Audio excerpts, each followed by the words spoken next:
The last thing he remembered were the headlights of an oncoming car and the sound of the crash. He woke up ankle-deep in toxic mud on a planet that doesn't exist. The air burns his lungs. A shapeless creature creeps among the trees, and the system offers him the chance to become the god of the dead Earth's reclamation. Dan Han opens his eyes and sees blackness. Thick, oily. It moves beneath his cheek as if alive. He jerks his head up and gasps for air. His mouth burns. His throat tightens. A bitterness so thick spreads across his tongue that he nearly vomits right into the mud. But his brain is already calculating. The smell of hydrogen sulfide, an anaerobic environment. Fungi on the tree trunks glow blue, an extreme environment. He sits down. His knees sink into black sludge. Fog surrounds him. Not white, yellow-green. It smells as if someone mixed rotting meat with burnt rubber and added something sickeningly sweet. The trees are black, twisted. Thick resin drips from the bark. Dan touches it with a finger and jerks his hand back. It burns right through his skin. A red stain spreads across his fingertip like an acid burn. Okay, don't touch the resin. Got it. He stands up. His legs feel foreign. The body isn't his size. His arms are longer. The palms are wider. He's wearing coarse gray fabric, torn, bare feet in icy mud. He doesn't remember how he got here. He only remembers the headlights and the crash. Then darkness. And now this. He takes 3 steps and freezes. Something is moving between the tree trunks. Not an animal. Not a person. A patch of fog suddenly thickened and began to creep. It makes no sound. Dan stops breathing. His body reacts before his mind does. He drops to all fours and crawls backward, centimeter by centimeter. The mud squelches and he flinches at every sound. The silhouette passes 20 meters away. It stops. Dan presses his face into the sludge. His eyes burn. A minute. 2. 5. The creature walks away and vanishes into the fog. Dan sits there for another 10 minutes. Then he leans against a tree trunk. He wraps his arms around his knees. And he cries. Silently. Not out of fear. He understands. He died on the highway in Oregon, and now he's here. The tears dry up quickly. He wipes his face with his sleeve and looks down. The dirt under his feet is different. It has flecks of red and brown. Humus. He scoops up a handful and rubs it between his fingers. The texture is fine-grained. There is an incredible amount of humus. He has never seen such a concentration anywhere. Not in the black soil of Ukraine, not in compost pits. This soil is dead not because it is empty, but because it has too much of everything. An overdose. A patient killed by medication. He speaks into the fog. All right, dirt is just dirt. I've worked with this kind before. And then, right before his eyes, a panel flashes to life. Translucent. Blue. A purification circle.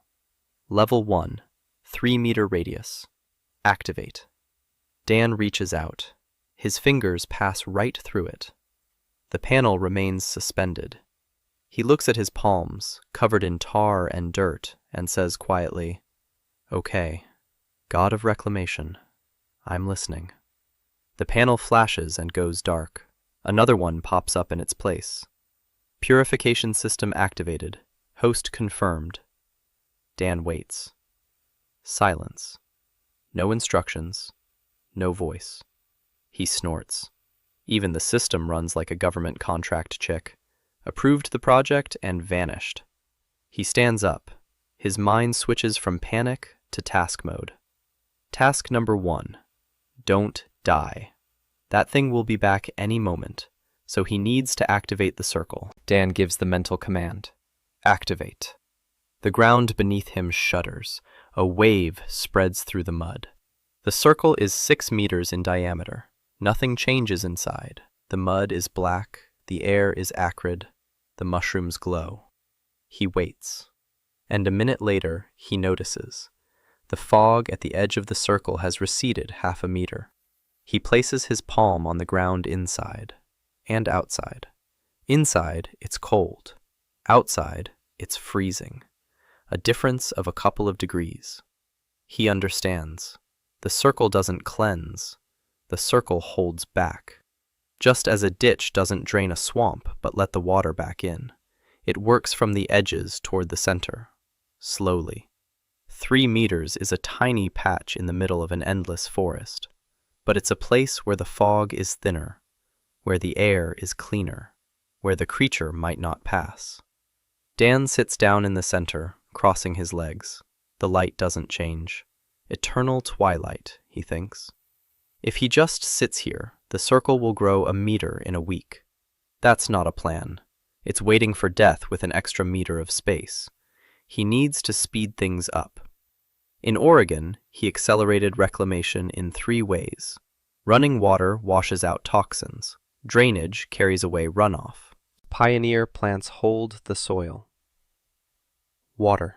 He needs water. He presses his palm against the ground and closes his eyes. A vibration. To the left. A slight slope leads that way. A degree, maybe a degree and a half. Enough for water. Dan crawls beyond the circle. The air thickens immediately. It burns his lungs. He coughs and presses his sleeve to his face. A filter made of nothing. He crawls along the slope. The dirt under his hands gets wet. After 5 meters, he hears a gurgling sound. 3 more meters. His hand sinks into a puddle. Murky, but not black. He sniffs. Sulfur. Iron, but without the sweet rot. A spring. An underground spring is breaking through the layer of mud. The water isn't clean, but it's running, and running water is everything. It's speed. It's a plan. Dan turns around and crawls back. His lungs are burning, a metallic taste in his mouth. But a plan is already forming in his head. A second circle over the spring. Water through the first circle. The flow washes away the toxins and the circle grows faster. The principle is sound. It worked on every site. Even if there's magic here, and panels made of air and shapeless creatures, dirt is dirt. Water is water. He reaches the circle and falls onto his back. He coughs for 5 minutes. Blood on his sleeve. Spores. He inhaled too many of them. That means he has 15 minutes outside the circle. Maybe 20. Then his lungs will give out. That's his limit. He lies there and stares at the yellow-green sky, if that's the sky. And he thinks about tomorrow. Get to the spring. Activate the second circle. Get back. Don't die on the way. A simple plan, step by step. He closes his eyes. He needs to sleep. At least 3 hours. He doesn't know if there's a night here. Doesn't know if the creature will return. Doesn't know if there will be a morning. But he knows one thing. This land isn't dead. It's sick. And sick land can be healed. He's been doing this for 8 years. He knows how to wait. He woke up because he couldn't breathe. His throat tightened. His chest felt tight. Dan rolled onto his side and coughed so hard that tears streamed from his eyes. Slime remained on his palm. Dark, with red streaks. The spores were working even inside the circle. Slower, but they were working. He sat up and looked around. Nothing had changed. The same twilight, the same fog. He didn't know how long he'd slept. Maybe an hour, maybe a day. His body ached like after a marathon. His muscles throbbed, his joints creaked. Hunger struck suddenly, sharp. His stomach twisted. He hadn't eaten since waking up in this place, and he had no idea what was edible here. He looked at the glowing mushrooms on the nearest tree trunk. Bioluminescence meant toxicity, almost always. Not an option. He looked at the mud beneath his feet. Something was moving in it. He bent down. Worms. Thick, white, as long as a finger. They were moving slowly in the top layer of soil inside the circle. So the circle was working. The macrofauna was returning. Worms were an indicator. If they were alive, it meant the toxicity had dropped to at least a tolerable level. He wasn't planning on eating the worms just yet, but their presence meant that the soil inside the circle was already different. He stood up. His legs were unsteady. They were shaking. Hunger and the spores were taking their toll. He had maybe 2 days left. If he didn't find food and expand the clean zone within 2 days, his body would simply shut down. He turned toward the spring. 15 minutes. That was his window. He pressed his sleeve to his face. He wet it in a puddle at the edge of the circle. Wet fabric filters better than dry. Basic field hygiene. And he crawled. He counted the 2. By the 5th minute, his lungs started burning. By the 10th, he found the spring. The puddle had grown while he slept. The water was gushing out more strongly. He lowered his face to the surface and drank. For a long time, greedily. The water was bitter, with a taste of iron and sulfur. But it was water. His stomach accepted it. He didn't throw up. That's good. Dan straightened up and activated the second circle. The ground shook. A wave spread out from his feet. 3 meters. Another tiny patch. But this one was over the spring. Water flowed through the purification zone. He could already see the difference. The dirt right by the spring was lighter. Not black, but dark brown. Almost a normal color for moist soil with a high peat content. He began to think. If the water washes toxins out of the soil and carries them beyond the circle, if the circle holds the purified space, then the growth zone would be along the channel, not a circle, but an elongated oval. He needed to connect the 2 circles, the first and the second. Between them lay 20 meters of contaminated soil. If he made a channel, he'll direct water from the spring through this gap to the first circle. The water will wash out toxins along the entire length. The 2 circles will connect faster. He needs bark. The black trees are huge. The bark is thick. If he can peel off a piece and bend it into a trough. The sap on the bark is poisonous, but the water from the spring is acidic. The acid neutralizes alkaline toxins. If the sap is alkaline... He touched the bark carefully. It burned, but not as badly as yesterday. Either he was getting used to it, or his skin was toughening up. He found a crack in the trunk. The bark was peeling off in sheets. He braced his feet against the roots and pulled. A piece of bark the size of a door came away with a damp crunch. Beneath it, the wood was not black, but red. Dark red. Dense. He ran his finger over it. Not a single fibrous groove. Smooth as stone. He tapped it with his knuckle. The sound was high-pitched. As dense as oak.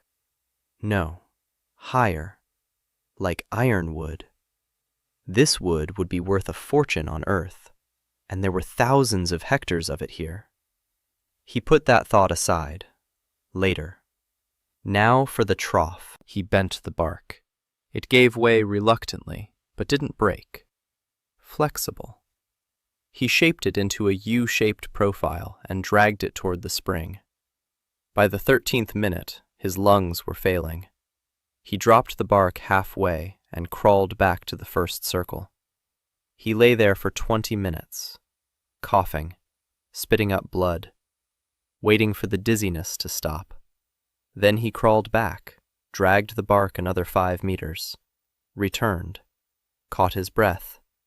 He crawled again, 6 trips. Each one took 10 to 15 minutes outside the circle. Each one cost him blood in his phlegm and ringing in his ears. By the time he had laid the trough from the spring to the first circle, his hands were shaking so badly that he couldn't make a fist. But the trough was in place. The water was flowing. A thin, murky stream ran along the black bark from the spring to his first patch. And he saw how, at the edge of the circle where the water flowed into the purified zone, the mud was getting lighter. Not quickly, but noticeably. He lay on his back and laughed, hoarsely, through a cough. It was working. Running water plus the purification circle, like a drainage system on a contaminated site. The water carries away the toxins. The circle locks in the result. Elementary hydrology. He lay there looking at the yellow-green sky and thought that if his former boss Steve had seen this, he would have said something like, "Han, you're crazy." He would have replied, "Steve, a project is a project. It's just on a different scale." By the 3rd day, he saw it. Inside the first circle, in the puddle where water from the gutter had pooled, duckweed had appeared. Green, ordinary, alive. He crouched there and watched it for a whole hour. Duckweed, the most primitive aquatic plant, the first colonizer of any body of water. On Earth, it grew even in water contaminated with heady metals. If it had appeared, it meant the water in the circle had become clean enough to support life. He touched the green leaf with his finger. Soft, slippery, alive. It was the most beautiful leaf he had ever seen in his life, in both lives. He didn't know where the duckweed had come from.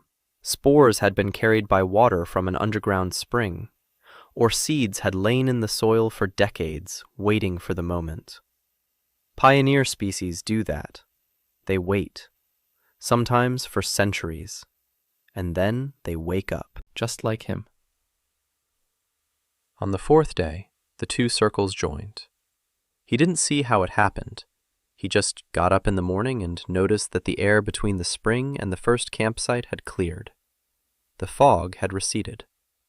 Not completely, but enough for him to walk those 20 meters without coughing up blood. He now had a strip of clear ground 20 meters long and 6 wide. It was a negligible amount, but it was an infinite amount compared to yesterday. He began to work methodically. In the mornings, he hauled bark and built more channels. He diverted the water away from the main stream. Each new channel expanded the area where the flowing water could reach. By the 5th day, he realized one more thing. Mushrooms. Those very same glowing mushrooms he had initially feared. Outside the circle, they were poisonous. Their spores killed the lungs. But inside the circle, they changed. The glow dimmed. The caps, which had been dark, turned gray. He picked one and broke it open. Inside was white flesh. It smelled like mushrooms. Normal. No rot. No sweetness. He didn't eat it. Not yet. He fed a piece to a worm. The worm ate it and didn't die.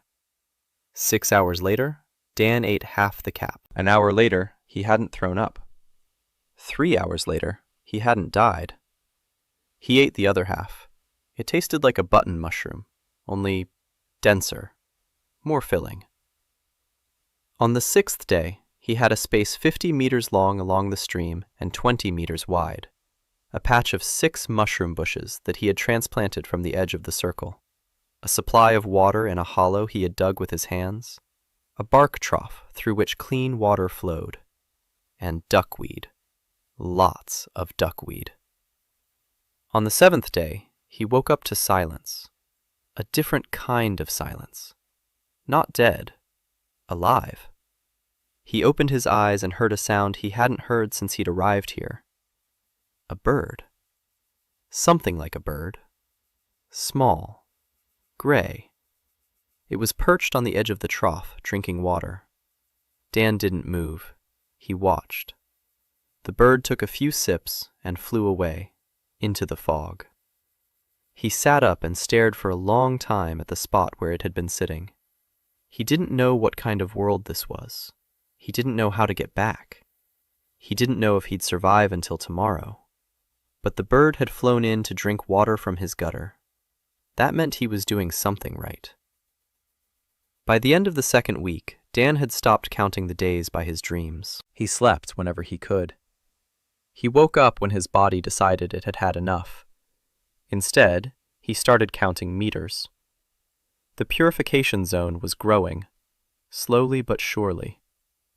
60 meters. 70. By the end of the 2nd week, he had figured out a system.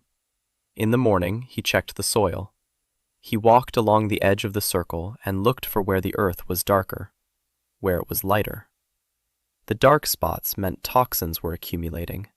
They needed to be drained away. He dug trenches. He directed water into them. In the evening, a new gutter, or repairs to the old one. The bark of the black tree rotted quickly at the edge of the zone. Inside the circle, it lasted for weeks. Outside, 3 days and it started to disintegrate. So the gutters had to be laid only on clean soil. He rebuilt the entire system twice before he understood the principle. Water must flow from the inside out. Clean water washes the boundary. Dirty water flows beyond the circle. Drainage works the other way around. Not drainage, but displacement. By the 18th day, his clearing was 70 meters long and 30 wide.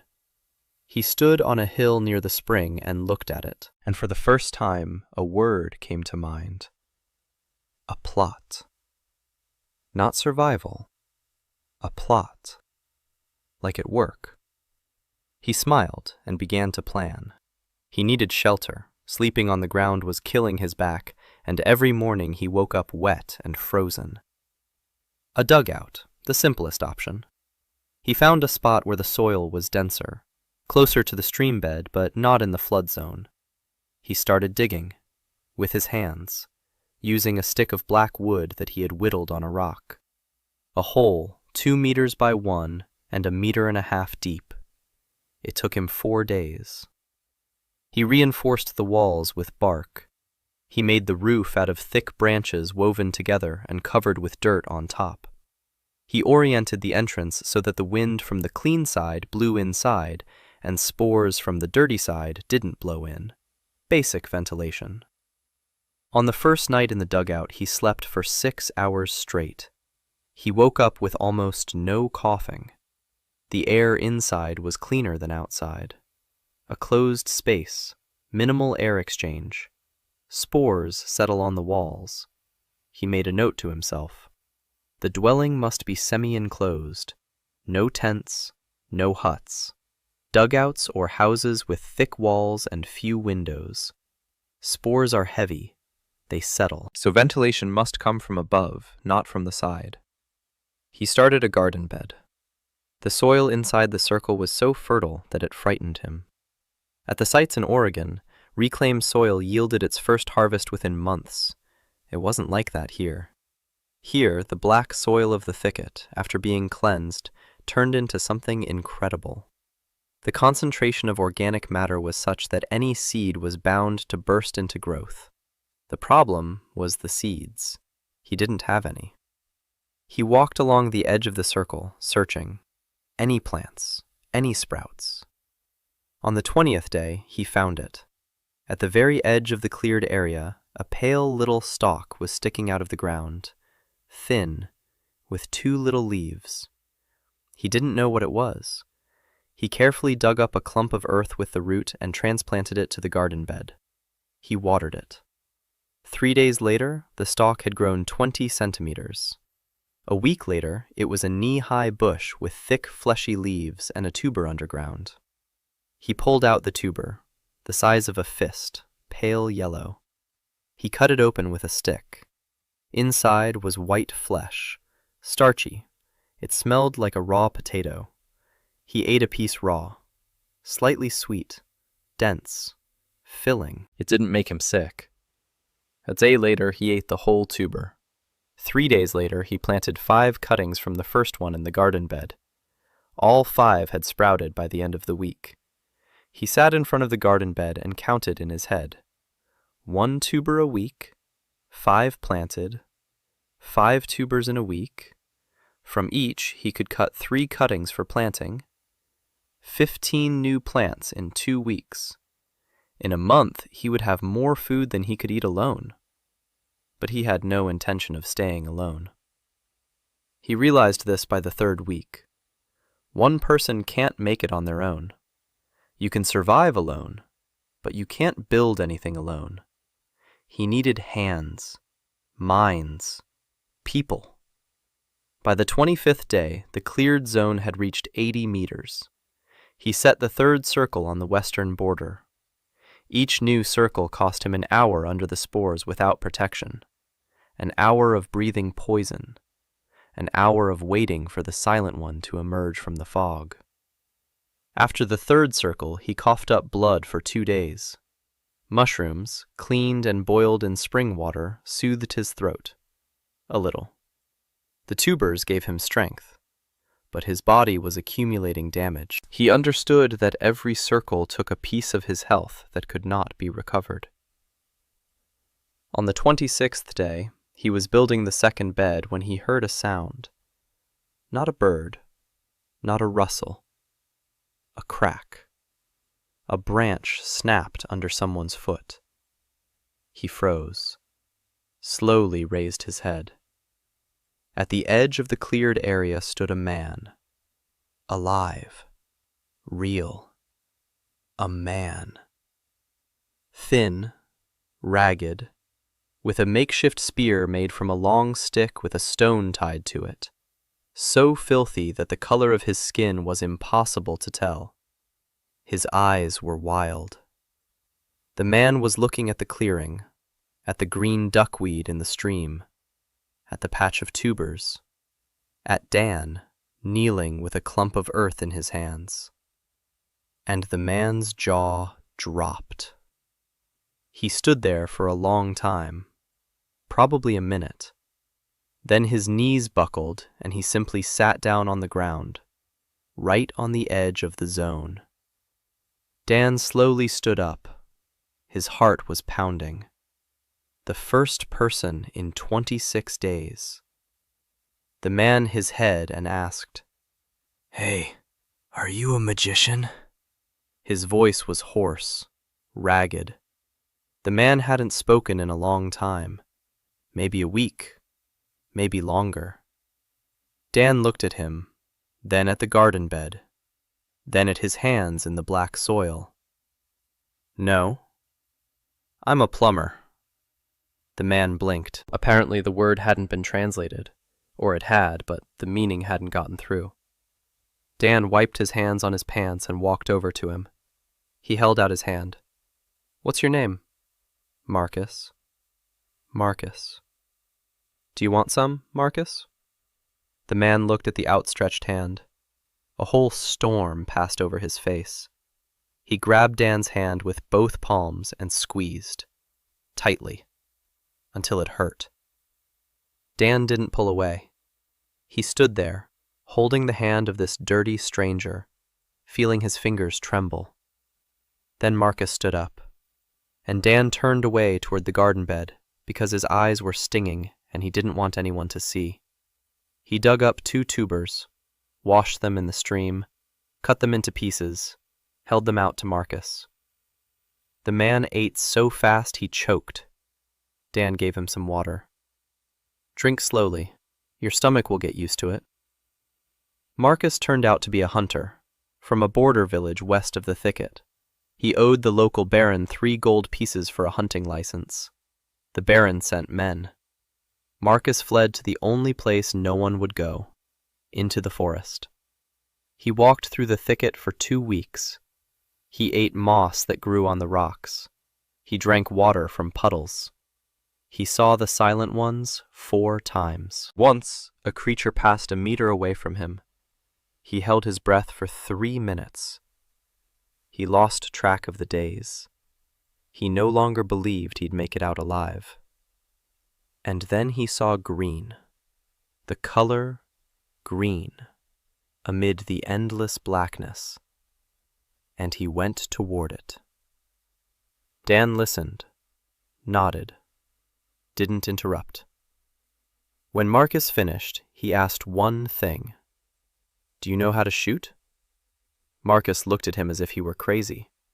"I'm a hunter." "Good, because I need someone who can cover me when I set up the traps. And I need someone who knows this world, because I'm new here."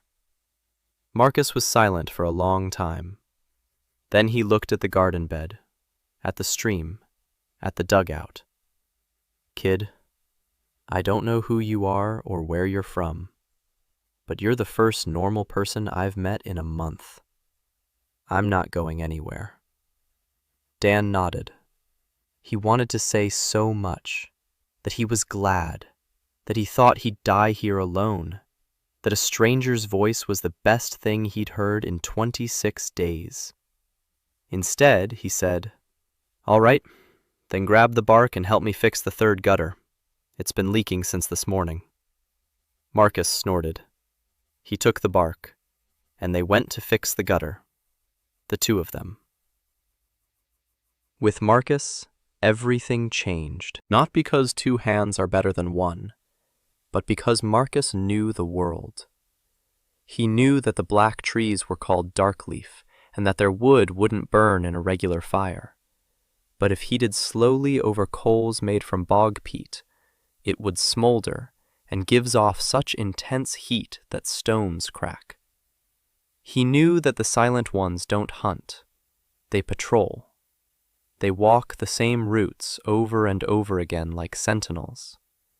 If you memorize the route, you can move in between. He knew that the fog in the thicket is thicker in the lowlands and thinner on the high ground, that the water in the valleys is more heavily poisoned, that the spores of the mushrooms are more active at night than during the day. For Dan, it was like receiving technical specifications for a project he had previously been writing himself in the dark. Marcus, in response, couldn't believe what he was seeing. He walked around the patch 3 times, touching the tubers each time. He sat down by the stream and stared at the duckweed for 10 minutes. He climbed into the dugout and came back out with an expression Dan couldn't read. Then Marcus said, "Do you realize what you've done?" Dan shrugged. "I grew a garden." "No, you don't get it. No one's lived here longer than a week in 800 years, and you've got turnips growing here." "They're not turnips." Marcus looked at him for a long time. "I don't care what they're called. It's food. In the rotten thicket. Do you even realize how much they'll pay for this?" Dan didn't understand. Not then. But he remembered that conversation. During their first week together, they established a routine. In the morning, Marcus would go out on reconnaissance. He moved through the thicket like a fish in water. He knew when to freeze. He knew when to run. He'd return in 3 or 4 hours with information. Where the Silent One's roots ran, where the soil was drier, where there were stones for building. Dan stayed in the zone and worked. He widened the troughs. He dug ditches. He transplanted plants. By the 4th week, he had discovered 3 more species of edible plants inside the zone. Thin stems with leaves resembling spinach, berries on a low shrub, sour, small, but edible. And algae in the stream, not duckweed but something else, stringy, tasting like nori seaweed. Marcus taught him about the world. Dan taught Marcus about the earth. He explained why to dig ditches, why to divert water, why not to pull out all the weeds but to leave some to fix nitrogen. Marcus listened with the expression of someone being told that the earth is round. He didn't understand half the words, but he saw the result, and the result spoke for itself. In the 5th week, Dan planted the 4th circle. This time, Marcus stood next to the spear and stared into the fog while Dan sat motionless for a whole hour under the open sky of the thicket. A silent figure passed 30 meters away. Marcus didn't flinch. Only the fingers on the spear shaft turned white. When the hour was up and Dan stood up, staggering, Marcus put his arm around him and helped him to the dugout, silently.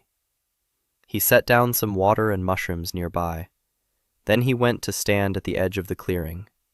He kept watch while Dan coughed and slept, all night long.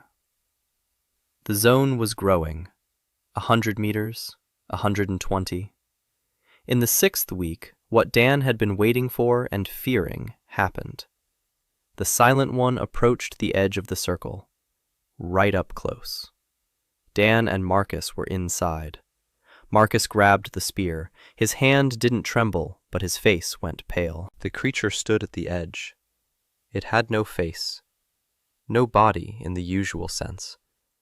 A mass of fog, dense, with something inside. Something was moving within that mass, like a silhouette behind frosted glass. It stood there, motionless. 1 minute, 2, 5. Dan counted. At the 8-minute mark, he noticed. The grass at the boundary, where the creature stood, on the other side, the grass had withered, turned black. The Silent One was sucking the life out of the earth, just by standing there.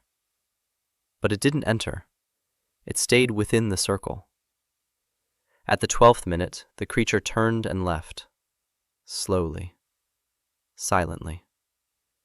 The fog closed in behind it. Marcus exhaled so loudly that Dan flinched. Then Marcus sat down on the ground and was silent for a long time. "They don't come in."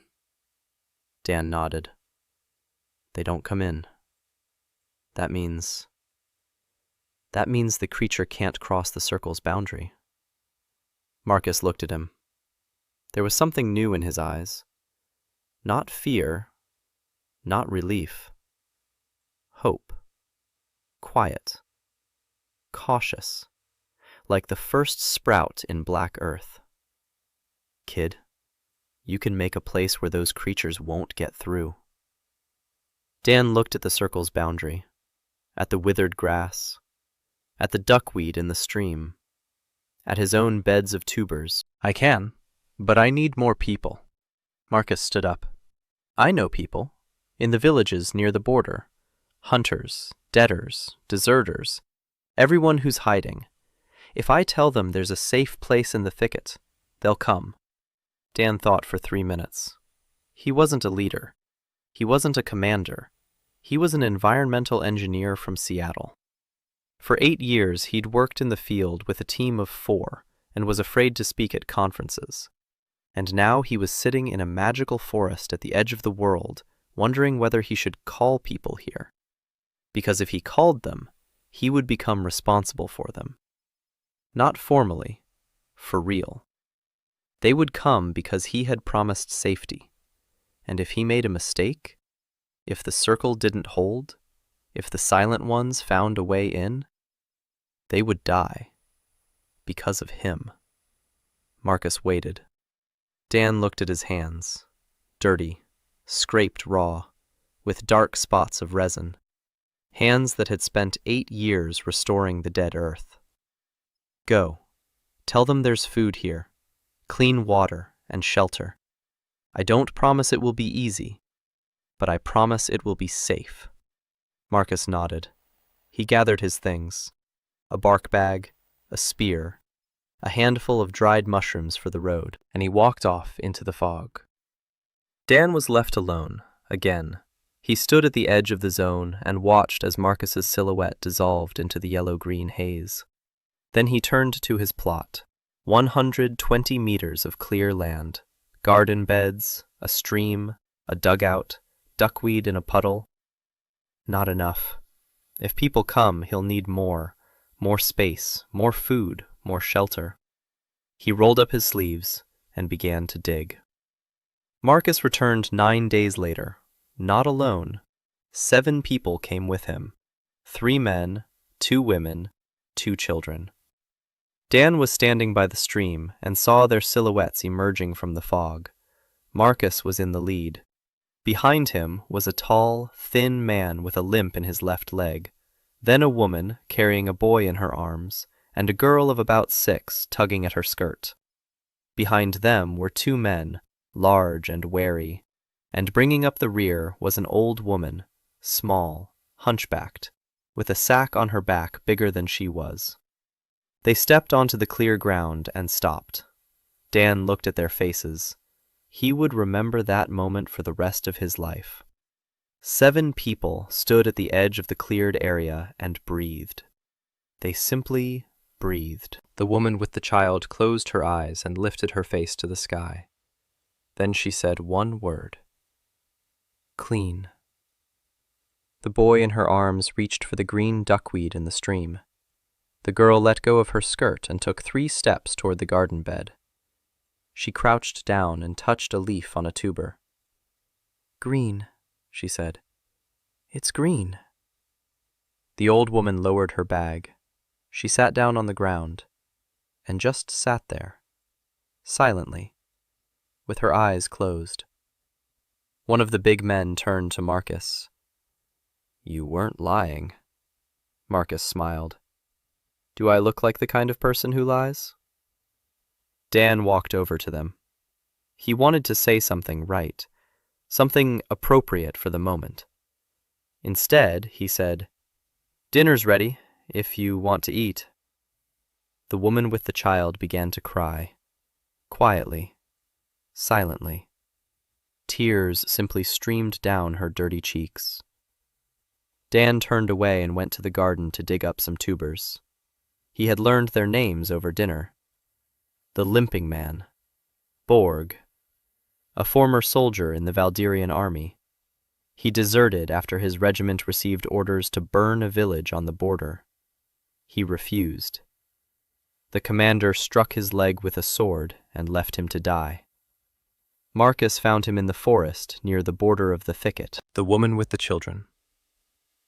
Alice. Her husband died 2 years ago of a fever.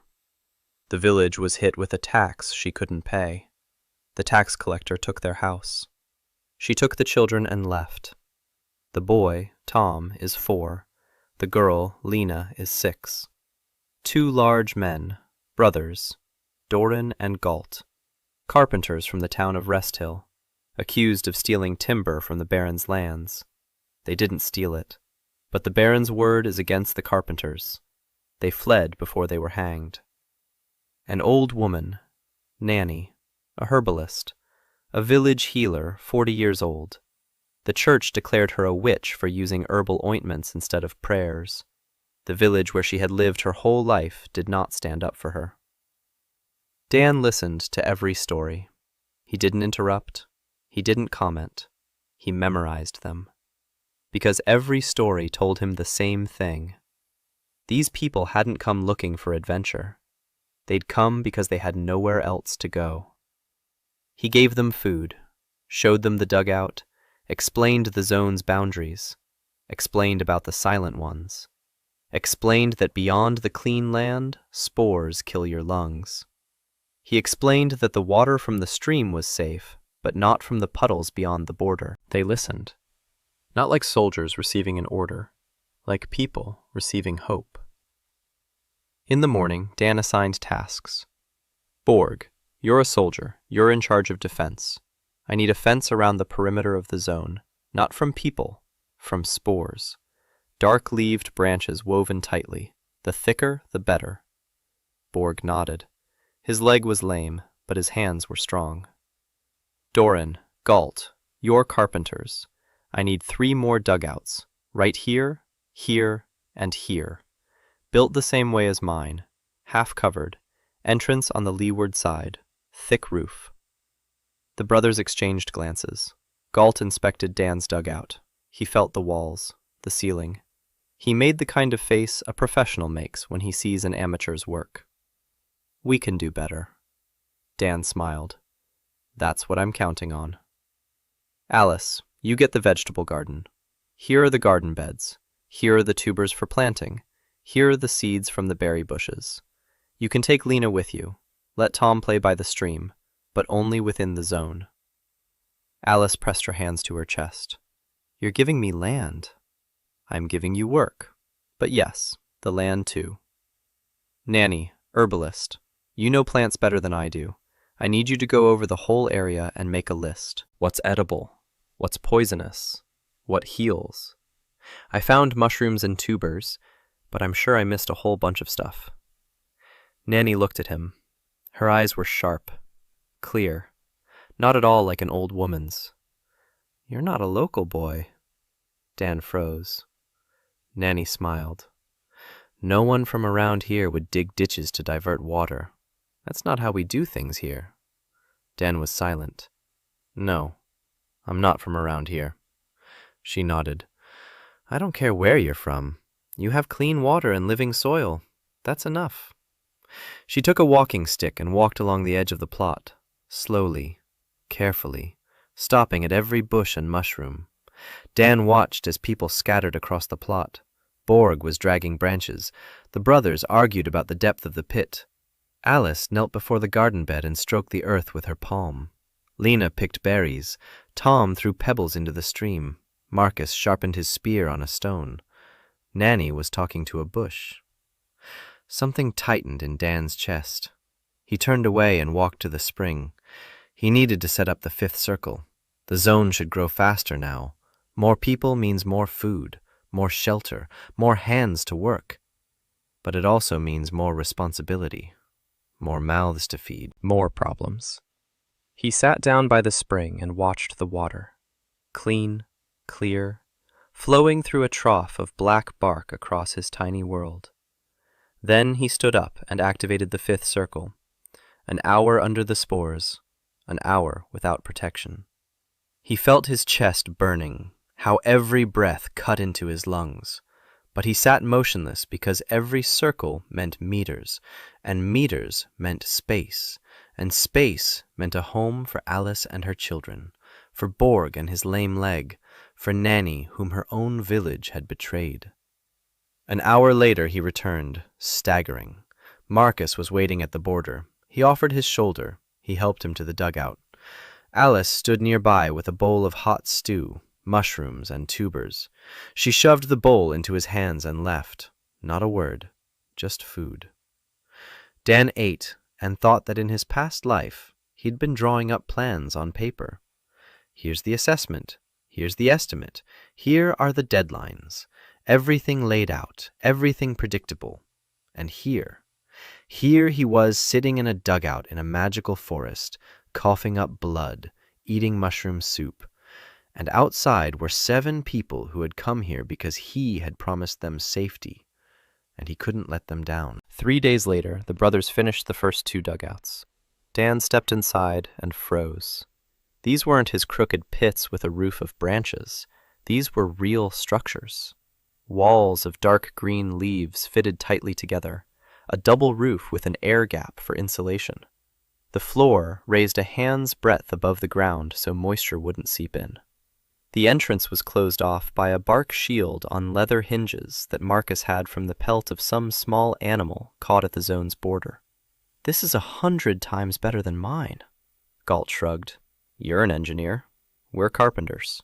Everyone does their own thing. Dan stood in the doorway and looked at the clean, dry floor, at the smooth walls, at the roof without any gaps. He thought about how, in his past life, he'd come to a site and seen a team do the work better than he could have done it alone. He was thinking the same thing now. Alone, he survived. With people, He built. A week later, Nanny brought a list. 23 plant species inside the zone. 7 edible, 4 medicinal, 3 poisonous. The rest are not yet identified. She found a moss that stops bleeding, found a root that reduces fever, and she found something that made Dan sit down and remain silent for a long time. A flower. Small, white, growing right by the stream. Nanny said there were no such flowers. Nowhere in the 5 kingdoms, in no book on herbs. Dan looked at the flower. White petals, a slender stem. It grew straight out of a crack in the rock, out of a rock his system hadn't touched. The flower had grown on its own. The earth was healing itself. Not just where he drew the circles, but nearby too. More slowly, more quietly. But it was healing. He placed his palm next to the flower, without touching it, and he thought, maybe I'm not healing you. Maybe I'm just giving you a chance to heal yourself. He sat by the flower until evening. Then he stood up. He went to the people. He had to plan for the coming week. By the end of the 2nd month, the settlement had ceased to be a camp. It had become something else. Something had walls and a routine and the smell of food in the mornings. The purification zone stretched 200 meters along the stream and 120 meters wide. Dan set the 8th circle and didn't get up for 3 days after that. He lay in the dugout, coughing, drinking a decoction of the root that Manny brewed in silence and placed next to his bed. Each circle took more out of him than the last. His body was accumulating damage and couldn't keep up with the repairs. He knew it. He counted. He estimated how many more circles he could complete before his lungs gave out completely. 20. Maybe 25. After that, every new round would be Russian roulette. But while he lay there coughing, the men worked. Borg finished building the fence around the entire perimeter.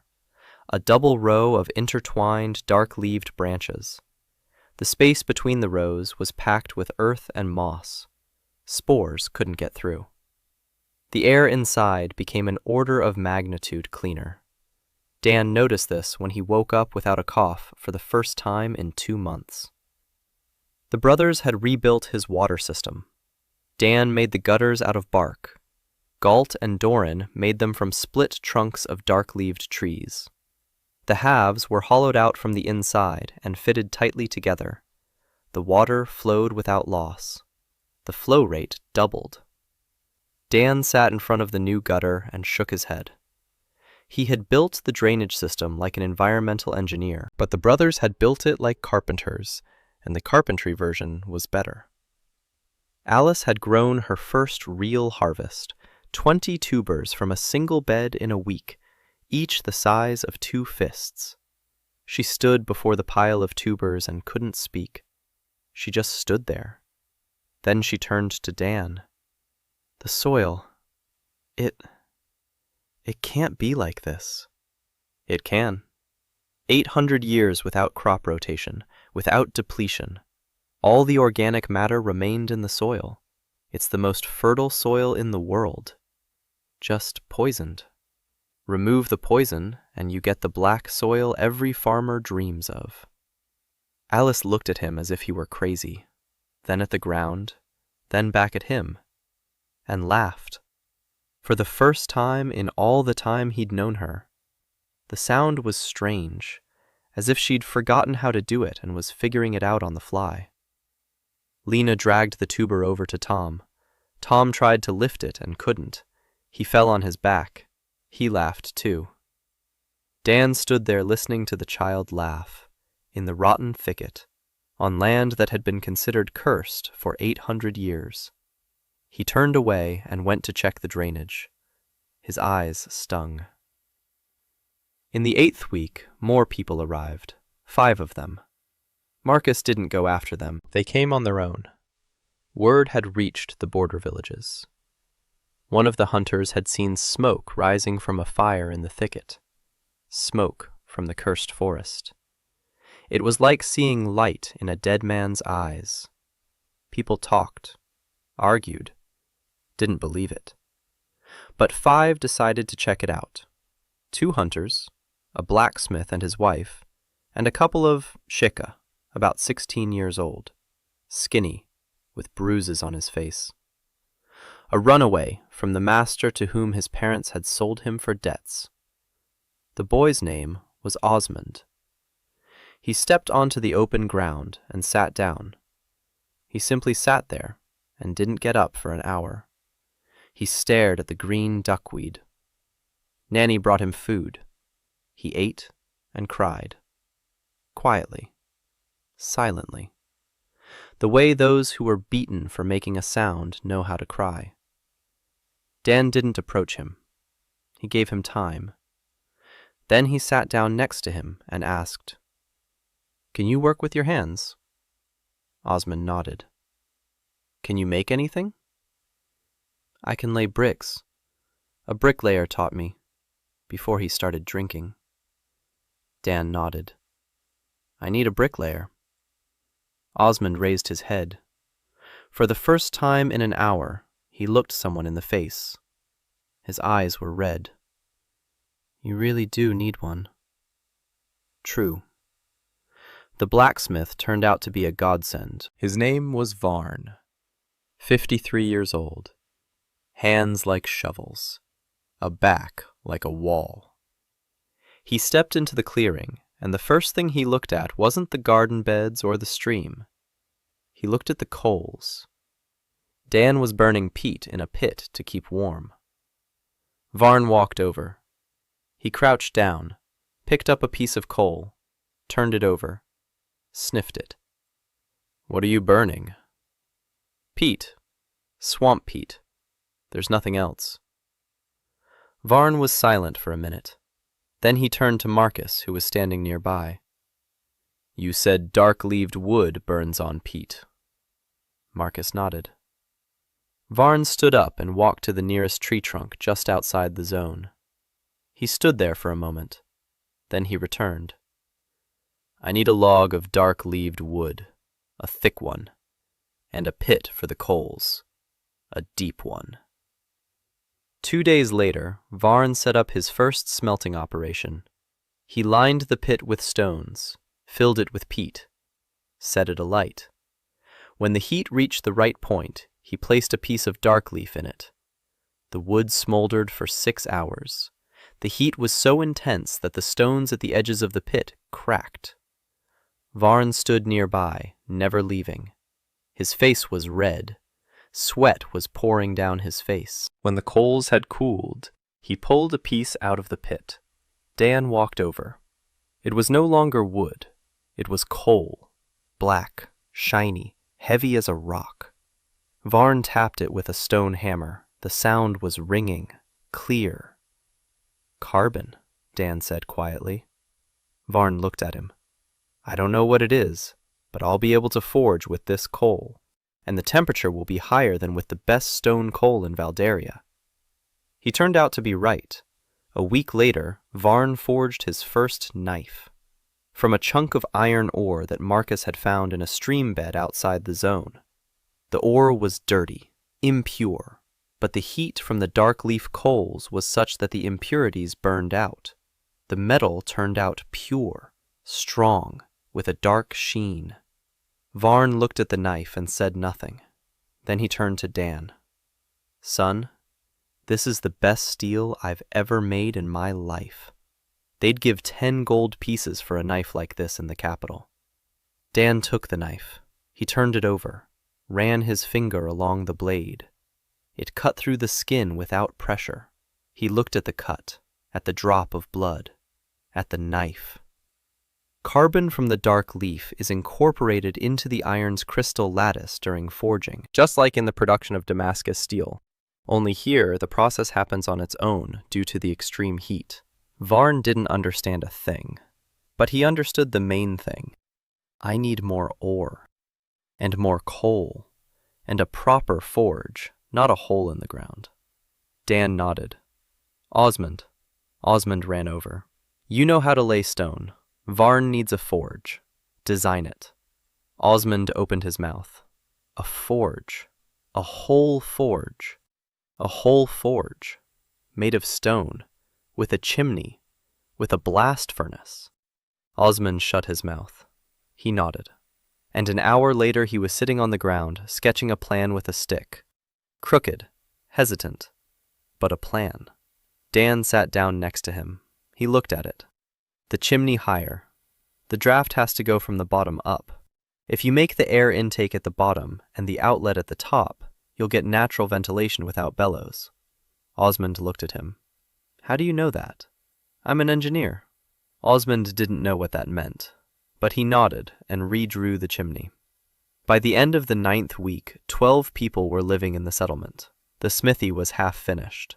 Osmond laid stone from dawn to dusk. His hands were rubbed raw, but he didn't stop. Every evening, Dan checked the masonry. He corrected it. He explained. Osmond listened and memorized. After a month, his masonry was even. After a month and a half, it was flawless. In the 10th week, Marcus returned from a reconnaissance mission with new informants to the west. 2 days' journey. He had seen tracks. Not animal tracks. Human ones. Lots of them. A group, 10 or 15, with horses, heading toward the thicket. They're not fugitives, Marcus said. Fugitives don't travel with horses. Dan was silent. Soldiers, maybe. Or mercenaries.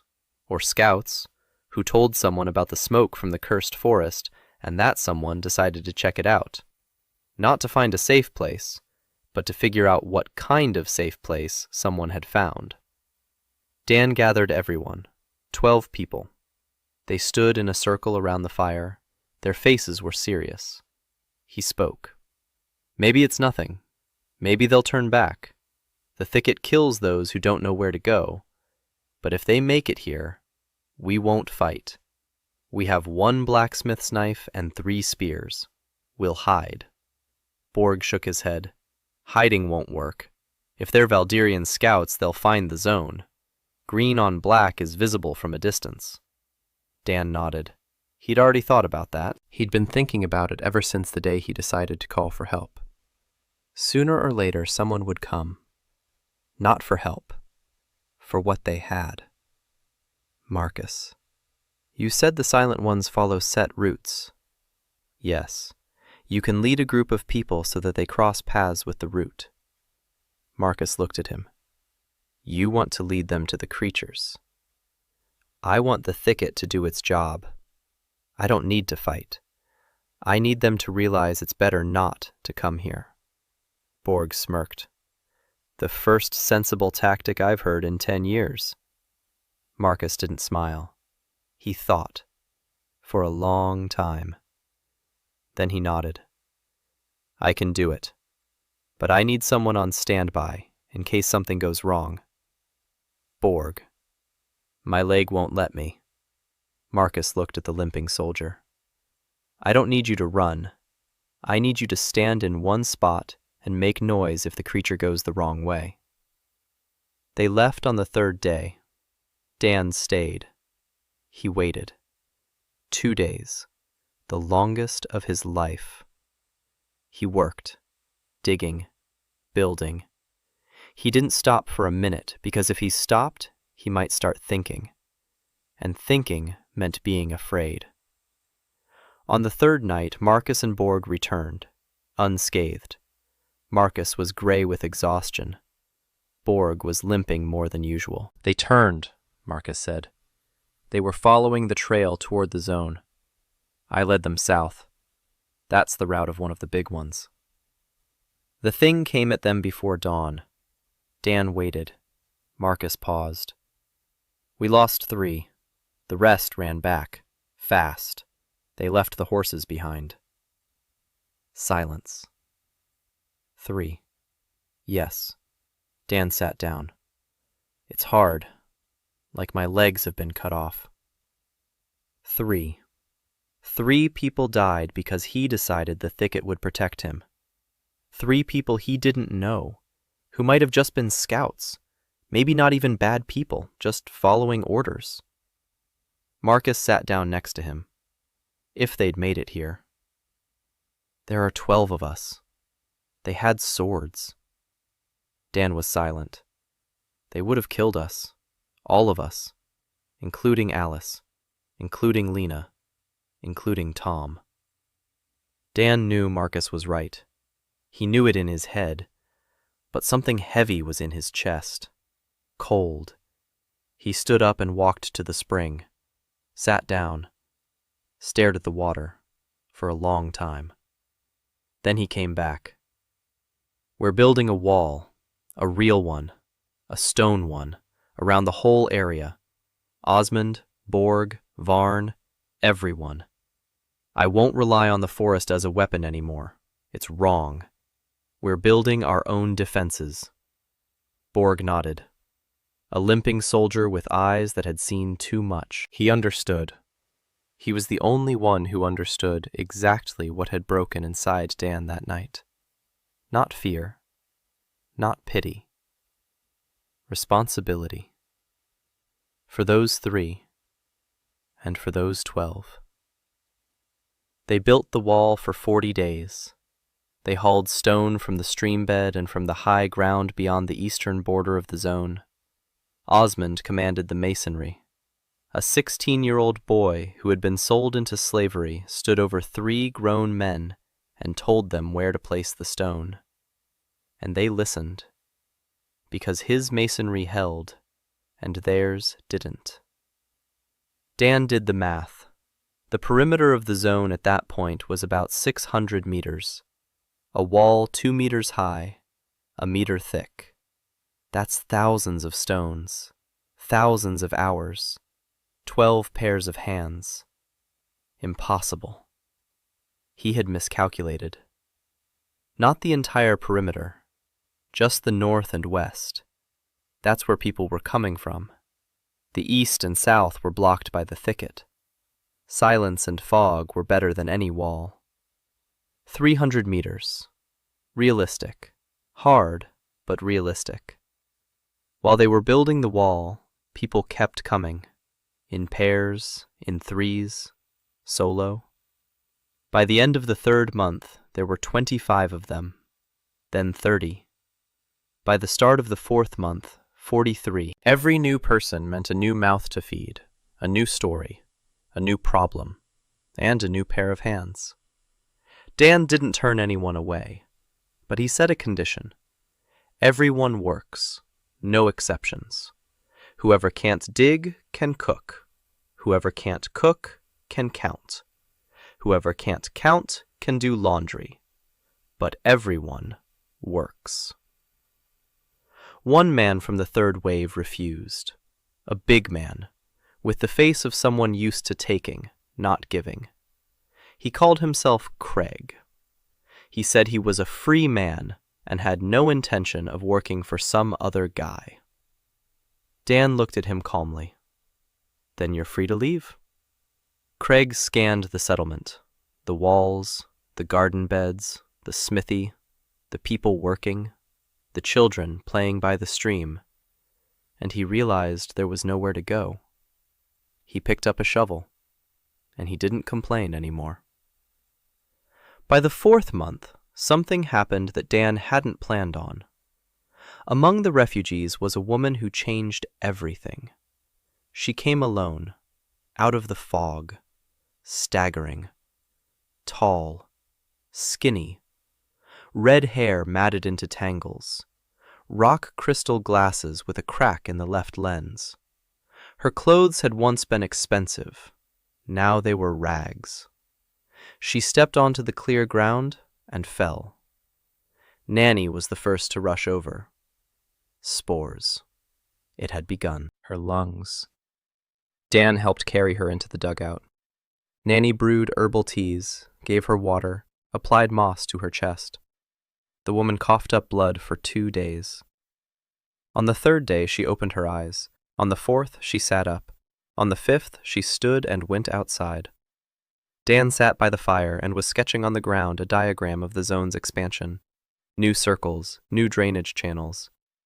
The system grew more complex with each passing month. She approached. She stood and looked at his drawing, silently, for a long time. Then she sat down beside him.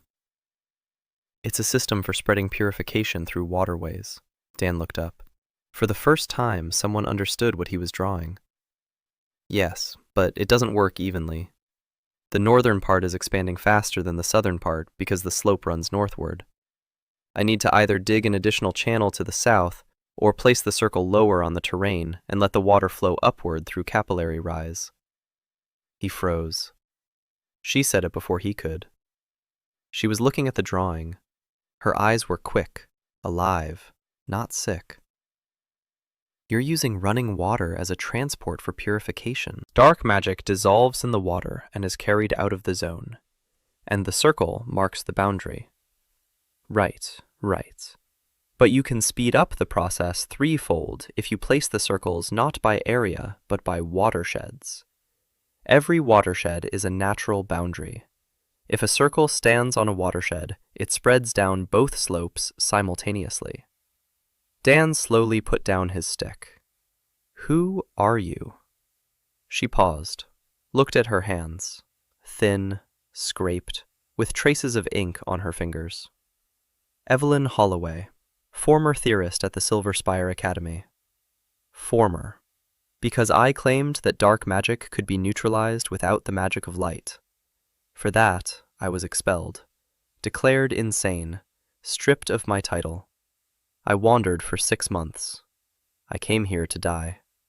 She paused. And you're doing exactly what I've been trying to prove for 10 years. Dan looked at her, red-haired, awkward, with cracked glasses, with eyes that burned with a hunger he recognized. Not the hunger of the body, the hunger of the mind.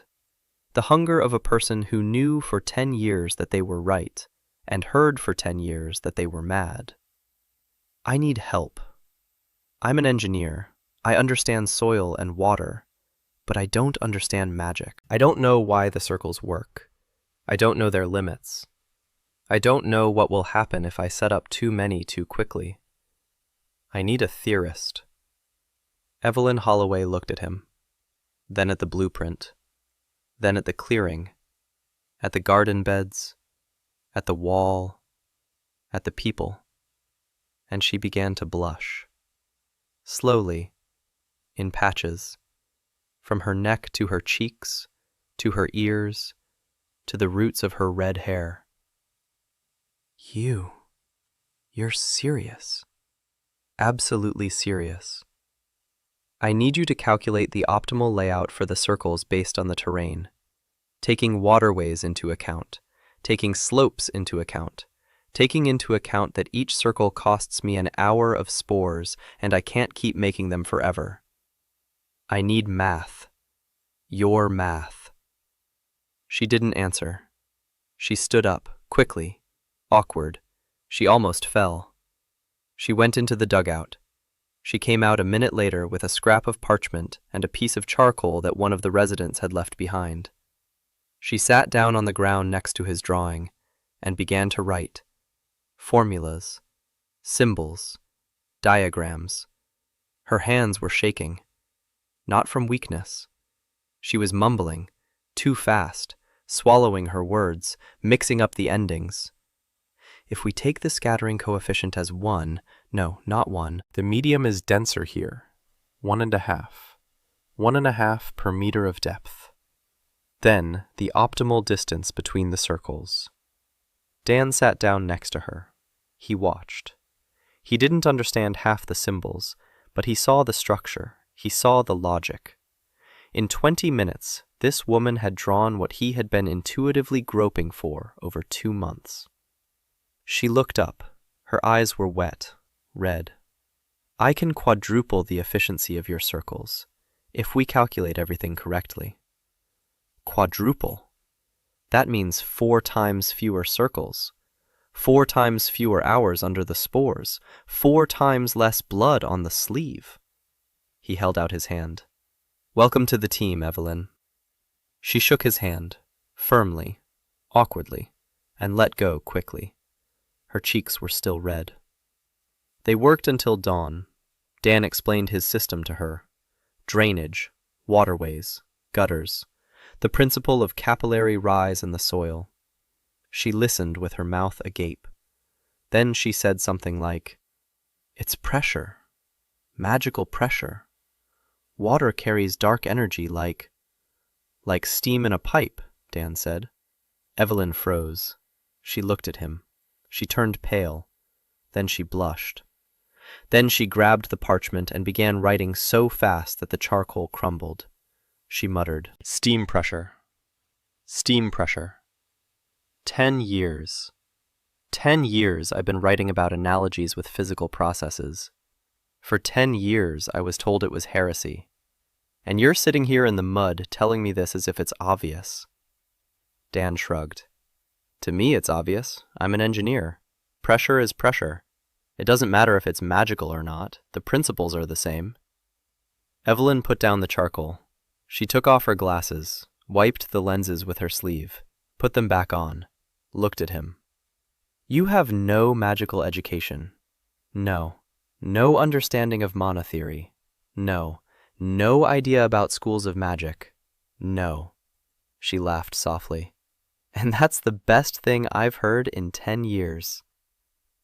That night she fell asleep on his shoulder, sitting up, in the middle of a calculation. Dan didn't move for 2 hours. His shoulder went numb. His neck stiffened. But he didn't move, because for the first time in 4 months, he felt like he wasn't just working on a project. He was building something real. Evelyn's plan was working. Dan placed the 9th circle not in an open area like before, but on the crest of a hill south of the settlement. A watershed. The slopes descended on both sides. The water carried purification down both slopes simultaneously. In a week, the zone to the south had grown by 40 meters. That would have taken a month before. Dan stood on the hill and looked down. A green strip spread out from his feet, as if alive. Duckweed in the puddles, moss on rocks.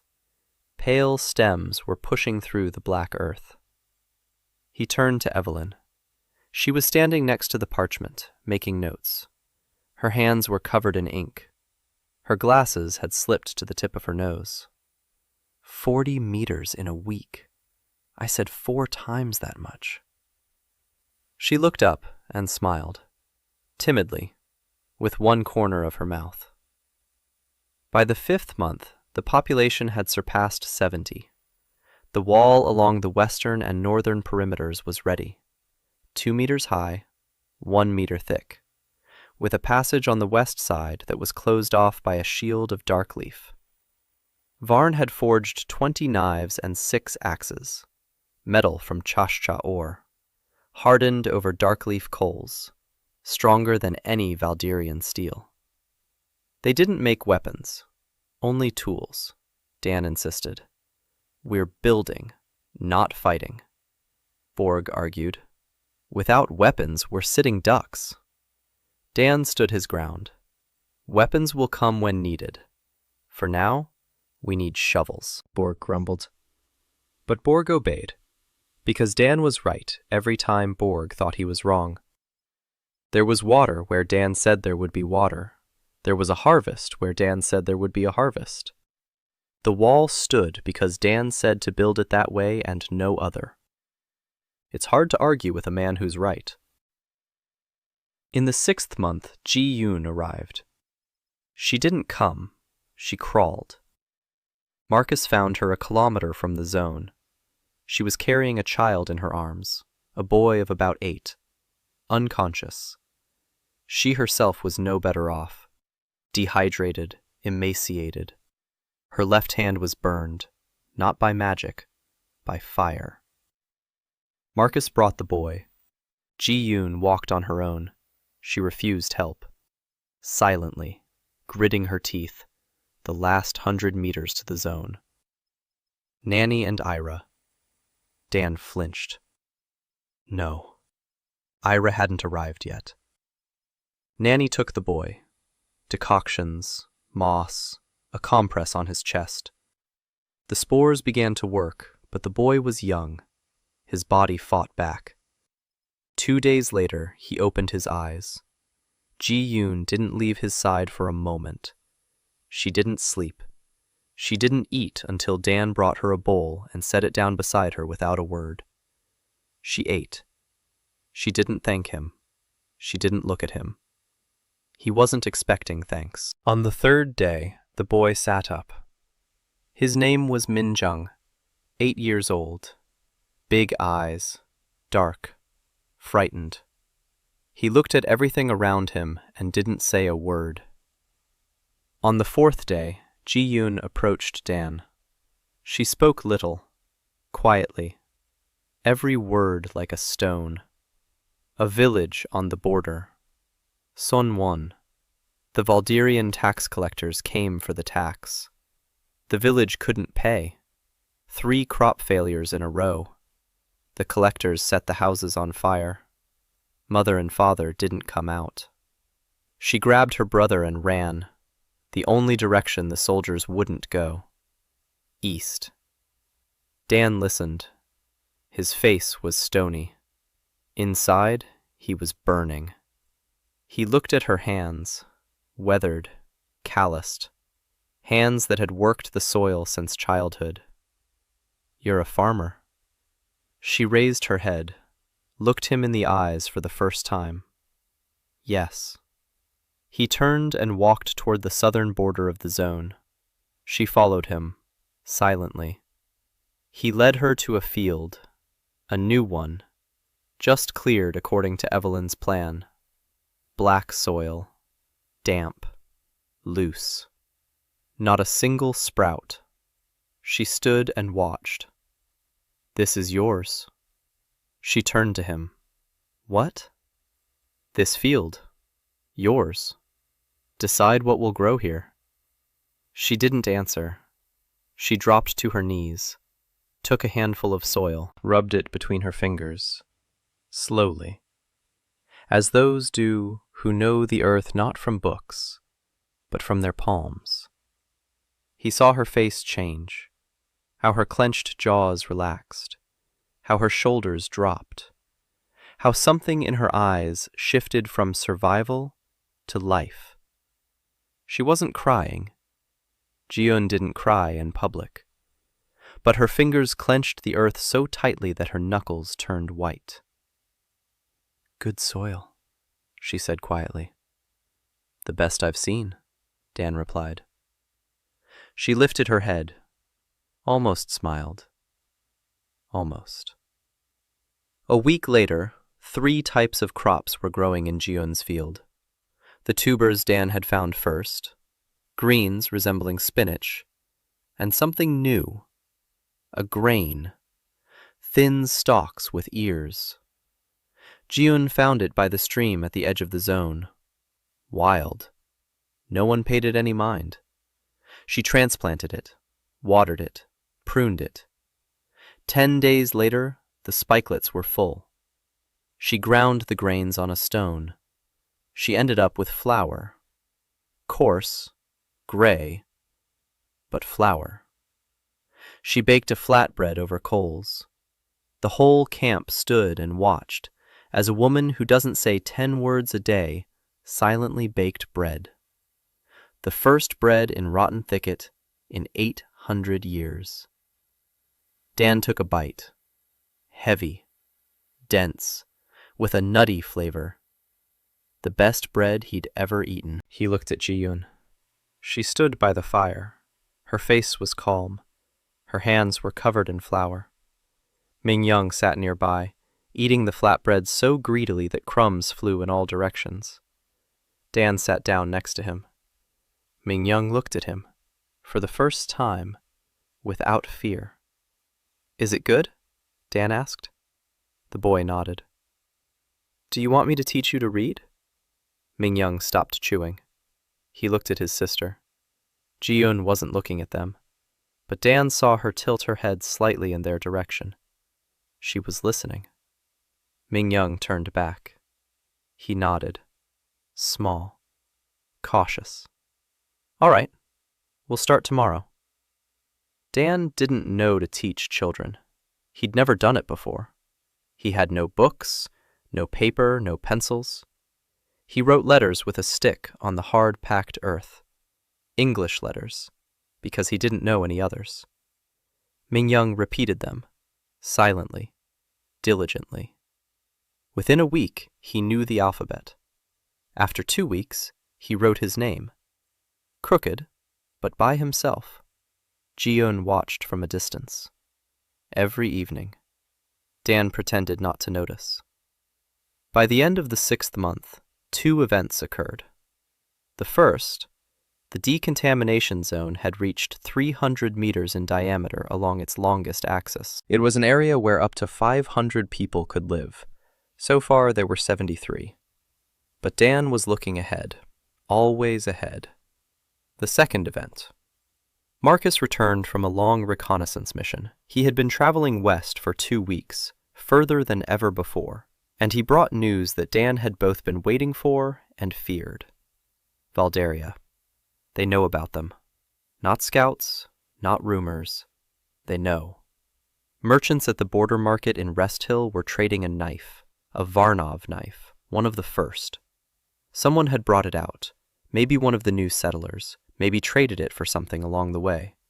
The Baron's armorer saw the knife, tested the steel, didn't believe it, tested it again, sent a messenger to the capital. Marcus spoke quietly. His face was serious. The dark-leaf knife had found its way to Baron Resthill. The Baron sent a sample to the capital of Valderia. There, it was seen by the Weapons Guild. Steel that doesn't exist, from a forest that kills all living things. Dan listened. He knew this would happen. He'd known from day one, from the moment Varn said they'd pay 10 gold pieces for such a knife.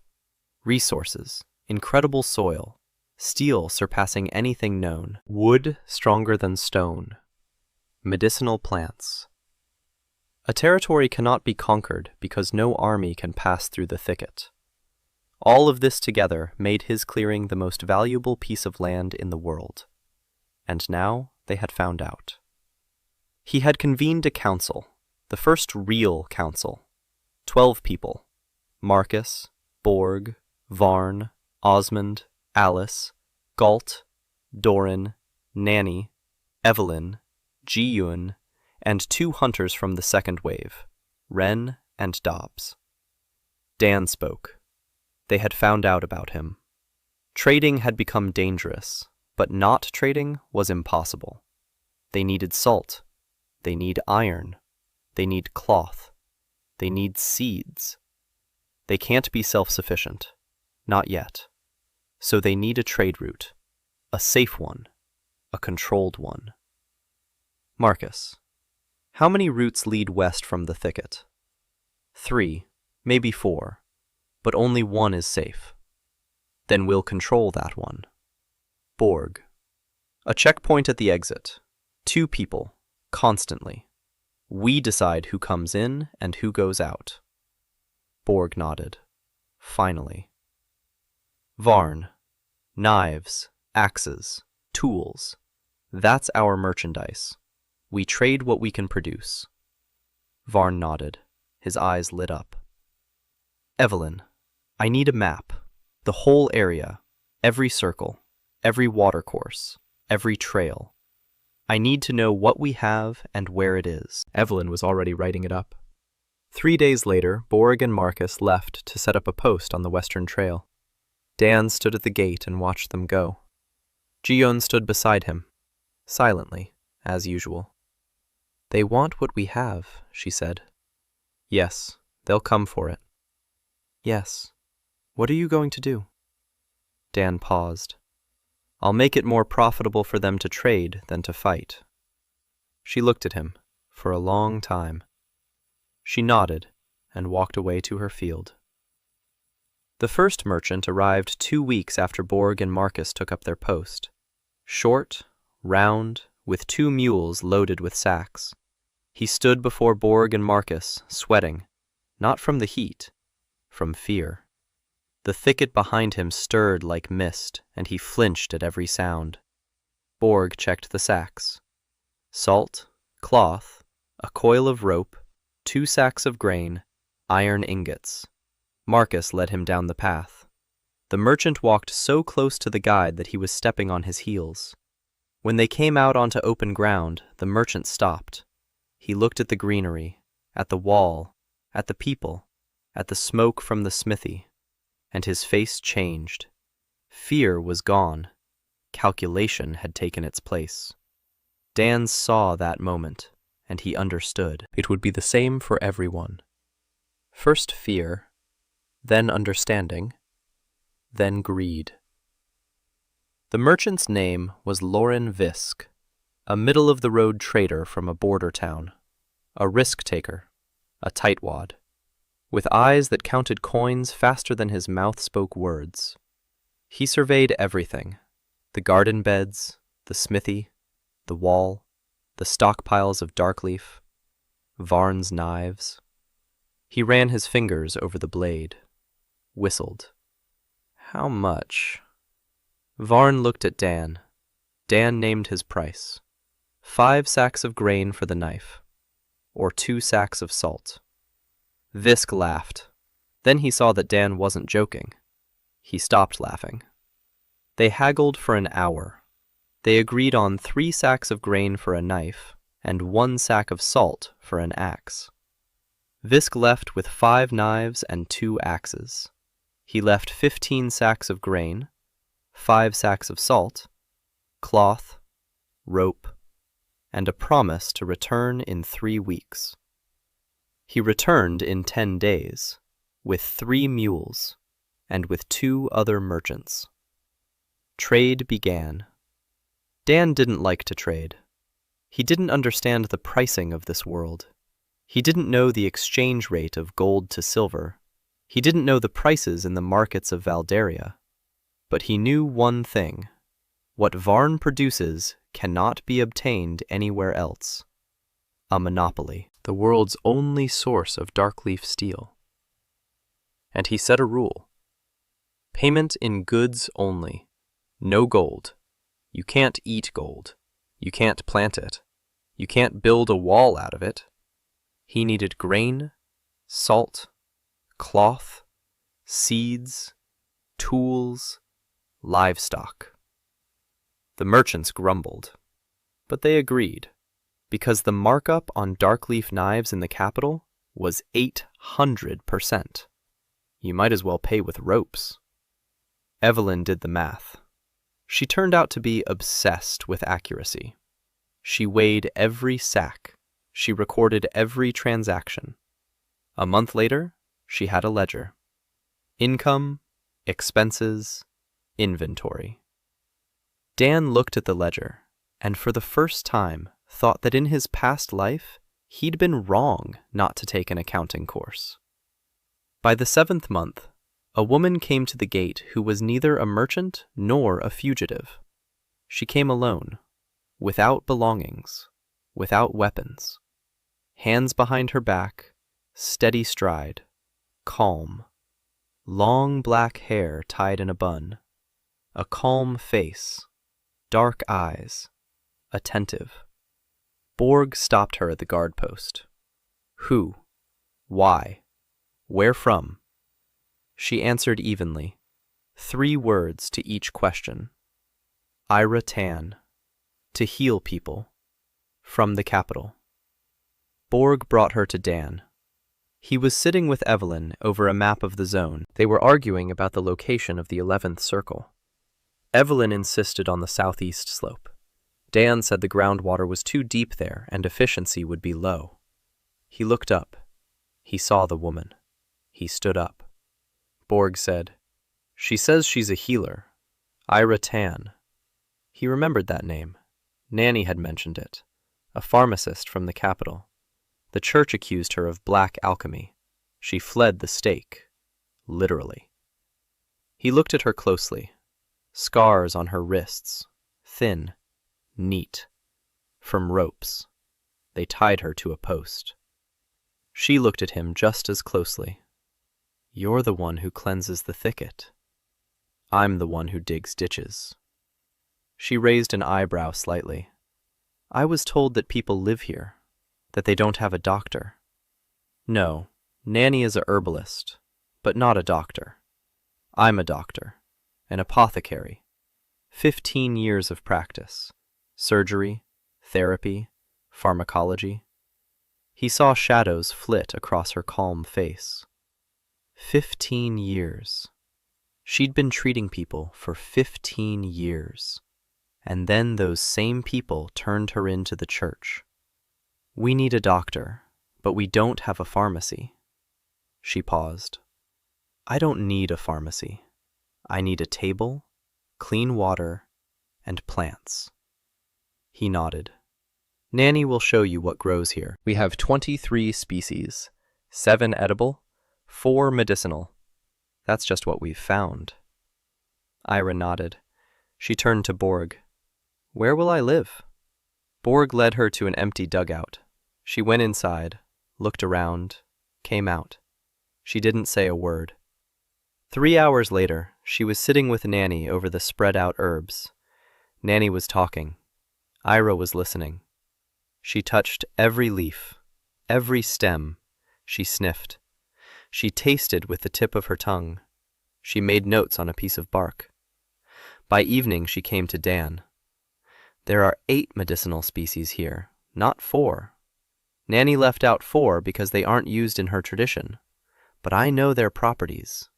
This moss? She showed him a gray scrap. Antiseptic. Stronger than anything I've seen in the capital's pharmacies. This root? Brown, twisted, laxative diuretic. But if brewed correctly, it's also a painkiller. This mushroom? Small, white, with blue spots? It grows only inside the zone. Dan hasn't seen anything like it. What does it do? Ira paused. Tissue regeneration. I haven't seen anything like it in 15 years. It heals wounds twice as fast, maybe 3 times. I need to check. But if it's true... She didn't finish. She didn't need to. Dan understood. A remedy that accelerates healing by a factor of 2, in a world without antibiotics, without anesthesia, without surgery. It's not just valuable. It's priceless. You said you didn't need a pharmacy. I changed my mind. I need a pharmacy. He smiled. Okay. What kind? She looked at him, strangely, as if at a man who had asked something unexpected. What kind? What do you want it to be like? The layout, the size, the location? It's your pharmacy. You decide. She was silent for a long time.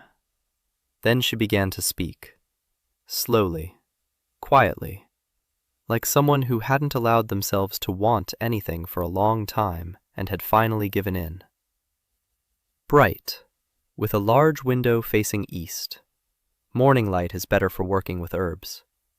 Shelves along the walls, tall ones, with compartments for each type. A table in the center, wide, stone, easy to wash.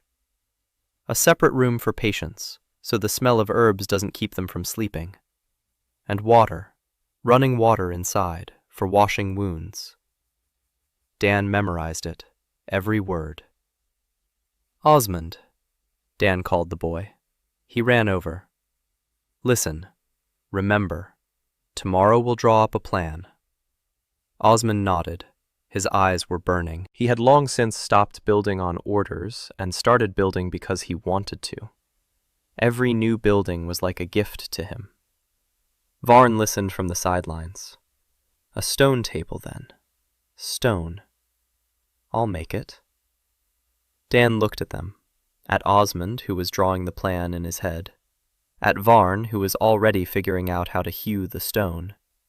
At Ira, who stood straight and calm and, for the first time during the conversation, wasn't keeping her hands behind her back. I'm not building a city, he told himself.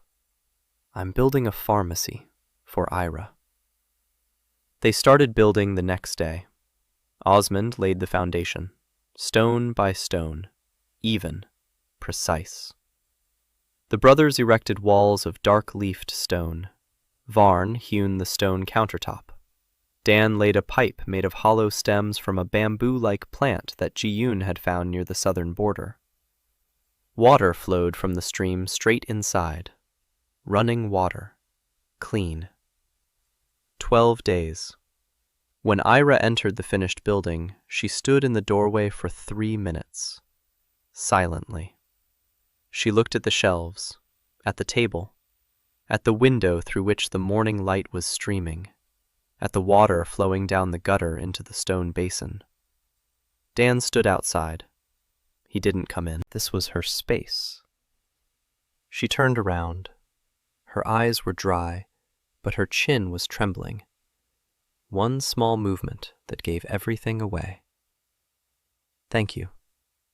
Dan nodded, and left, because some moments don't need to be diluted with words. An hour later, Nanny popped into the pharmacy. She came out 5 minutes later. She walked over to Dan. She was crying. Dan looked toward the pharmacy. She was crying and arranging herbs on the shelves, at the same time. He didn't say anything, but something in his expression made Nanny nod and leave without adding a word. In the 8th month, Maddie Kane arrived. She didn't crawl in. She didn't sneak in. She entered through the west gate with 12 armed men behind her. The guard on duty grabbed his spear. Marcus stood beside him. Dan was walking from the spring and saw them from a distance. A woman in front, tall, broad-shouldered, short, light hair, a scar across her left eyebrow, chainmail, a sword at her belt, 12 fighters behind her, all in armor, all armed. Dan approached the gate. He stood between Borg and Marcus. The woman stopped 5 paces away. She looked him over, from head to her feet, slowly. "You're the one." Depends on which one exactly. The one who clears the cursed forest with dirty hands and feeds turnips to vagabonds. "That's not a turnip," she snorted. Her men didn't move. They stood relaxed, professional, not threatening. They were waiting. "Who hired you?" Dan asked. "Baron Cresswood. He paid 20 gold pieces for intelligence. He wanted to know what's going on here, and that you'll report back to him."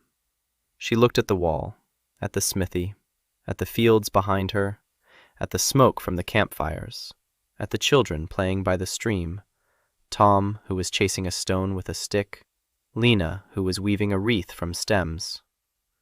"Dead," she said. "Empty. We found nothing, just a forest, only more fog. I recommend not going in." Borg lowered his spear. Marcus did not. Dan looked her in the eyes. "Why?" She shrugged. 20 gold pieces is 20 gold pieces. But I'm no fool. You're sitting on a gold mine. That Baron will crush you if he finds out.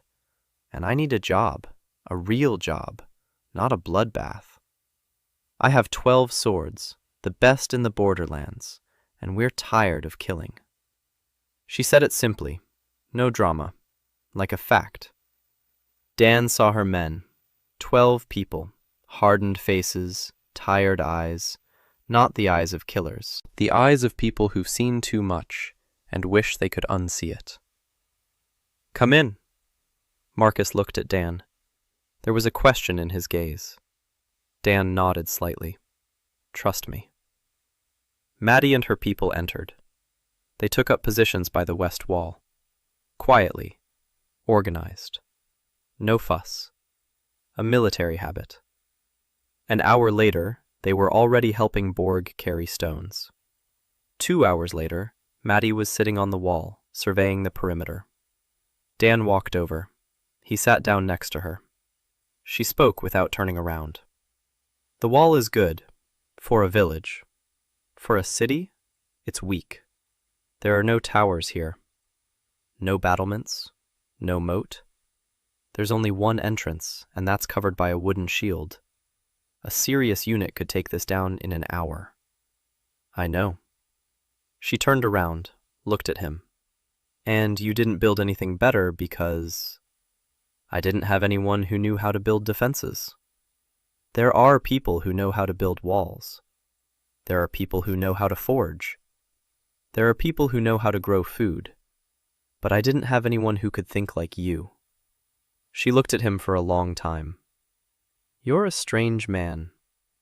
That's what they tell me. I don't build for the sake of war. I build so that we don't have to fight. I need a defense system that stops the enemy before they reach the wall, not after.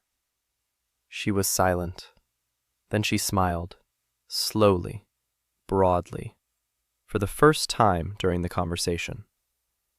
Traps, barrier lines, a signaling system. Yes, but not only that. The thicket is a fortress in itself. I need someone who can turn it from a random hazard into a controllable defense system. Maddie turned toward the forest. The fog rippled behind the wall. Yellow-green, eternal, controlled chaos. She said it quietly, as if tasting the words. Chaos is my profession. Then I want you to design Westfall's defenses. She turned to him. Westfall, a name, for this place. I had to stop calling it a settlement and a camp. It's a city, or it will be a city. She looked at him, at the garden beds beyond the wall, at the smithy, at the people, at Ira's apothecary from which smoke rose from herbal decoctions, at Jiyun's field where the grain was green, at Osmond who was laying a stone for the new building, at Evelyn who was sitting on the hill with parchment, counting something. Westfall, Maddie repeated. I like it. Dan nodded. 3 days later, Maddie presented her plan. She didn't draw beautifully. She drew clearly. 3 lines of defense. The first, the trails. Only one safe route through the thicket. Maddie positioned her people at key points. Lookouts, not fighters. Their job was to spot things in advance. Second, traps. Not lethal. Slowing. Pits, barricades, noise traps made of rope and rocks. Third, a wall. Maddie revised the plan. Towers at the corners. Loopholes. A moat in front of the wall. Not filled with water. Filled with spores. Ditches filled with soil from the edge of the zone, where the spores are still active. Anyone who tries to climb over the wall will get their lungs full of spores. Dan looked at the plan. A moat with contaminated soil. He looked at Maddie. You want to use the thicket as a weapon. I want to use what we have. Dan paused. He remembered that night when Marcus led the scouts to the Silent One. 3 dead. The decision that broke him. He looked at Maddie. The moat. Spores. Not fatal. Coughing, weakness, disorientation. Then they leave. We don't kill. We stop them. Maddie nodded. Then let's do it. Construction took the entire 9th and 10th months.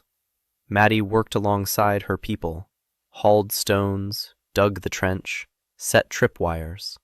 Her people didn't complain. She didn't complain. Borg stood by her side, advising. His military experience and her tactical thinking produced a defense system that turned Westfall into a fortress. Dan watched and learned. Every evening, Maddie came to the campfire and sat down next to him. They talked.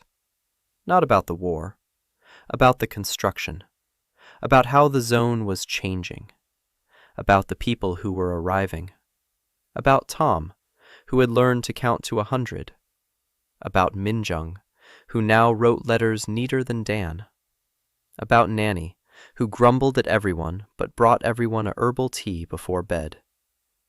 One evening, Maddie said, I fought for 12 years, since I was 14. My father sent me to a mercenary unit. Debts. I know how to destroy things. I'm good at it. Better than most. She paused. Here, for the first time in my life, I'm building something, and I like it better. Dan stared into the fire. She turned to him. You're a strange man, and I think I've fallen for you. She said it as simply as she'd spoken of a flanking maneuver. No pauses, no embellishments, just a fact. Dan looked at her. She looked at him. A scar across her eyebrow. Gray eyes. Tired, but alive. Alive for the first time in 12 years. He didn't know what to say. She slapped him on the shoulder so hard he nearly fell off the log. Don't worry about it. I'm patient. And she walked away. Dan sat by the fire and stared into the flames. Then he laughed, quietly, alone. By the 10th month, Westfall was no longer a settlement. It had become a town. 200 people. Walls around the entire perimeter. 4 towers. The smithy worked from dawn till dusk. Varn took on 3 apprentices. They forged knives, axes, door hinges, nails, staples. Dark leaf steel was spreading through the borderlands faster than Warren could forge it. Merchants came every week. Visk brought 5 more traders. Dan allowed them to enter only as far as the trading square at the western gate. No further. What stays inside the city, stays inside the city. The merchants grumbled, but they paid. Osmond built a market square, out of stone, with a roof to keep out the rain, with dark-leafed counters. The boy was 17, and he built better than any stonemason in the 5 kingdoms. Dan looked at him and thought that in a past life, this guy could have been an architect, and here he'd been sold into slavery to pay off his parents' debts. Evelyn didn't leave her room for 3 days. Then she'd come out with a stack of parchments and red eyes and say something like, I've recalculated the dispersion model. The circles at the watersheds show a growth of 3.7 compared to 2.1 on a flat surface. But if we add a third variable, soil temperature, then the optimal placement shifts to the southeast because warm soil accelerates the purification process. Dan listened. He nodded. He didn't understand half of it, but he saw the result. The zone grew faster with each passing month. By the 10th month, it had reached 500 meters in its longest direction. Ji-yoon managed 3 fields, silently, stubbornly, without help. When Dan offered to send people, she shook her head.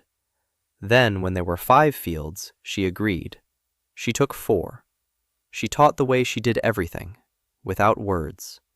She demonstrated. They repeated. Whoever made a mistake received a look that made them want to sink through the earth. Minjung followed Dan like a shadow. He wrote, he calculated, he asked questions, lots of questions. Why does water flow down? Why do mushrooms glow? Why can't the silent ones enter the circle? Dan answered everything, patiently, in detail, sometimes incorrectly because he himself didn't know the answer in terms of this world. Then Evelyn would correct him. She would appear out of nowhere. She would jump into the conversation. She would explain the theory of mana to the boy using her fingers. Minjung listened with his mouth agape. Evelyn blossomed when people listened to her. Literally. Her back would straighten. Her eyes burned. Her hands flew through the air, drawing invisible diagrams. Dan watched this and thought that she didn't need him. She needed a student. Ira treated people. Every day. Cuts, burns, colds, the aftermath of arguments among the new arrivals. Her pharmacy became the center of town. People came not just to be treated. They came to talk, to sit, to drink the bitter brew that Ira made instead of tea. She didn't rush them. She didn't call them in. She just didn't lock the door. Dan would stop by in the evenings. He'd sit on the bench by the wall. he'd be silent. Ira worked. She sorted through herbs, pounded them in a mortar, dried them. Sometimes she spoke. This mushroom here, I named it moon mushroom. It reduces inflammation so much I can't believe my eyes. If you dry it and grind it, you get a powder. Just a pinch on a wound, and in 3 days, even a deep cut heals. Dan listened. Moon mushroom. If it can be grown. It can. It grows only in the purification zone, nowhere else. Dan thought. A medicine that exists only here, only in Westfall, like darkleaf steel. Yet another reason why the world will want what they have. Another reason why the world will try to take it away. He shared this thought with Ira. She was silent for a moment. Then she said quietly, "For 15 years, I treated people for free. The poor, those who didn't have money for a pharmacist. And for that, they tied me to a post and set the brushwood on fire." She looked at him. "I'm no longer afraid of people who want to take things away. I'm afraid of people who decide for others who can be healed and who cannot. The church. Yes, they will come. Not for steel, not for land. They will come because you do what they cannot explain. And what cannot be explained must be destroyed." Dan knew she was right. He'd known it from day one. His gift didn't fit into any of the 7 canonical schools of magic. The Church of the 7 declared heretics all those whose gift was different. And his gift wasn't just different. It was impossible. Purification of dark magic without the light, without prayers, without rituals. Just a man who digs ditches and draws circles. To the church, this was more terrifying than any heresy. It was proof that their doctrine was wrong. By the 11th month, the rumors grew louder. Marcus brought them back from every outing. The Church of the 7 had taken an interest in Westfall. Archcardinal Vesper Morn, head of the Holy Chancellery, the man who personally approved every sentence for heresy. He sent people, not soldiers, spies. Maddie caught the first one a week later. A merchant, supposedly. Only merchants don't draw plans of fortifications on the back of account sheets. Maddie brought him to Dan. The man was on his knees, pale. Maddie stood beside him, calm, sword in its sheath. She didn't even threaten him. There was no need. "What's wrong with him?" Dan asked. Maddie shrugged. "Your town, your call." Dan looked at the man. Skinny, not young. Hands stained with ink. Not a fighter. A scribe, a clerk. Someone sent because he's inconspicuous. "You work for Morna." The man was silent.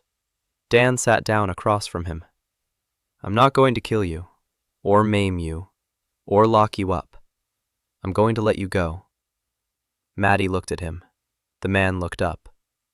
"But before you leave, you'll walk through the city, all of it, from the gate to the eastern wall. You'll see the fields, the blacksmith's shop, the apothecary, the school, the people, and you'll tell Morn the truth. Not what he wants to hear, the truth." The man blinked. "What truth?" "That 200 people live here who are needed nowhere else. That food grows here. That the sick are treated here. That children learn to read here. That no one here prays to the fallen gods. No one practices dark magic. No one threatens the church. That they simply live here. That's all." The man looked at him. Maddie sighed. Then she took the spy on a tour. They walked around the city for 2 hours. Dan didn't follow them. He knew the city spoke for itself. When the spy left, Maddie returned. He was crying outside the pharmacy. When Ira gave him ointment for his sore knee. For free. Dan nodded. "Do you think it'll help?" Maddie asked. "No. Morn won't change his mind because of one spy. But this man will tell others, and they'll tell the next ones. In a year, people won't know about us from rumors, from eyewitness accounts. Maddie looked at him. You're playing the long game. I'm an engineer. We always play the long game. She slapped him on the back. He swayed as usual.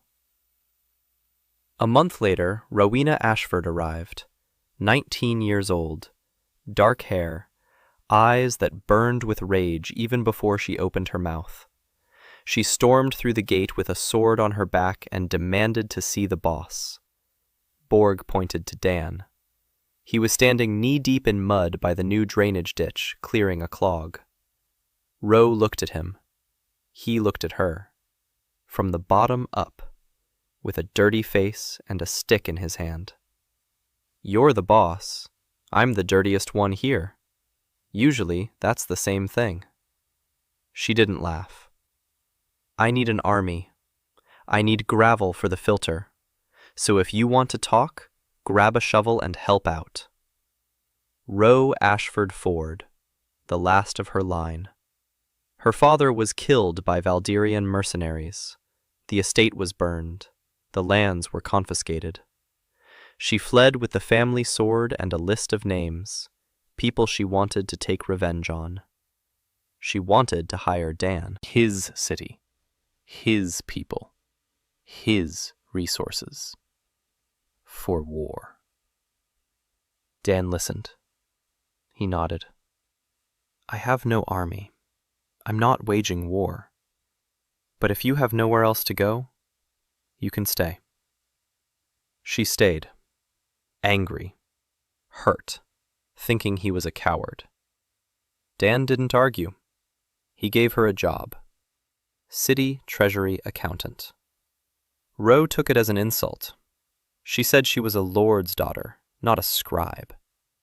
Dan replied that the city treasury consisted of 300 units of goods, and that if she made a mistake counting the grain, someone would go hungry in the winter. She fell silent. She took the parchment. A week later, her records were more accurate than Evelyn's. A month later, she knew every resident by name and what each of them ate, drank, wore, built. She hadn't stopped being angry, but her anger had shifted, from revenge to order. 3 months later, she went to Dan and said that the supplies would last through the winter if the harvest didn't fail. But if another 100 people arrived, they'd need to expand the farmland southward. Dan looked at her. She stood before him with the parchment in her hands, ink on her fingers. Her hair was tucked behind her ears. A fierce face.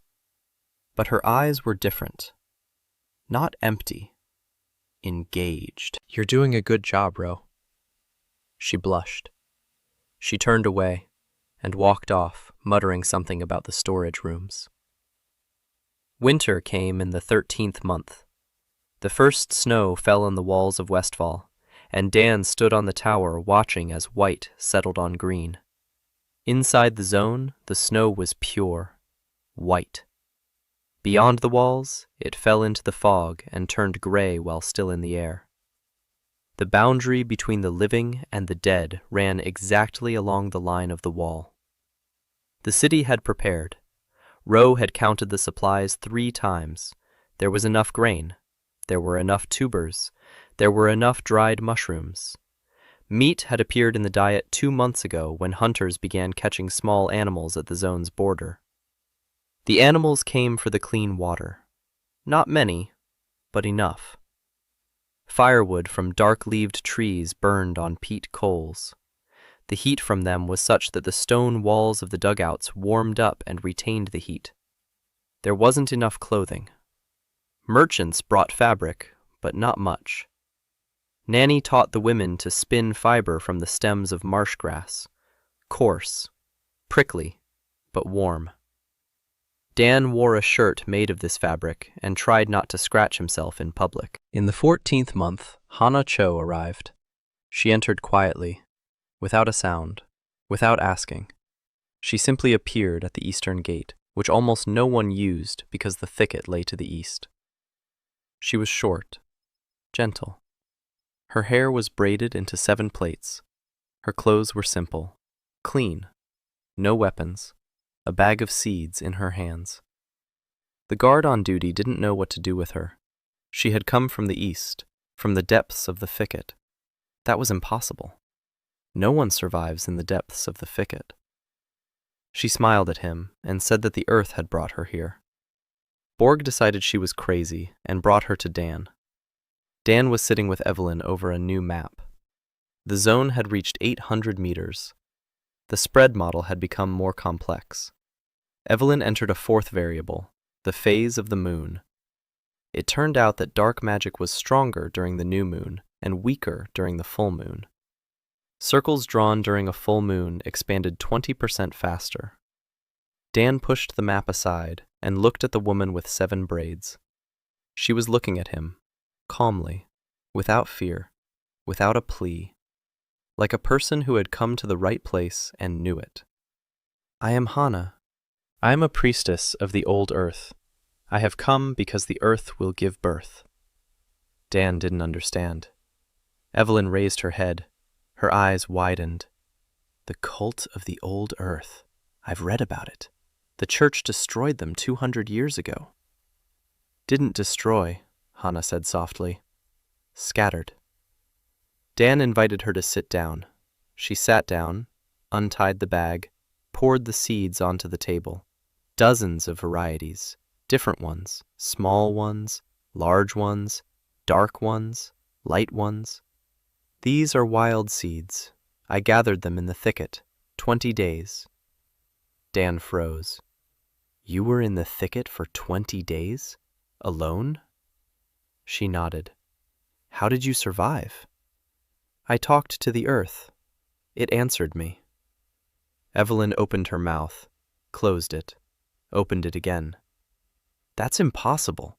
Dark magic blocks any contact with... Hana placed her palm on the table. Beneath her fingers, a sprout pushed through a crack in the wood. Thin, green, in 3 seconds. Evelyn stared at the sprout, then at Hana, then at the sprout. Then she grabbed the parchment and began to write. Dan looked at the woman. You're not a mage. No, this isn't magic. It's knowledge. My ancestors passed down the rituals for 1,000 years.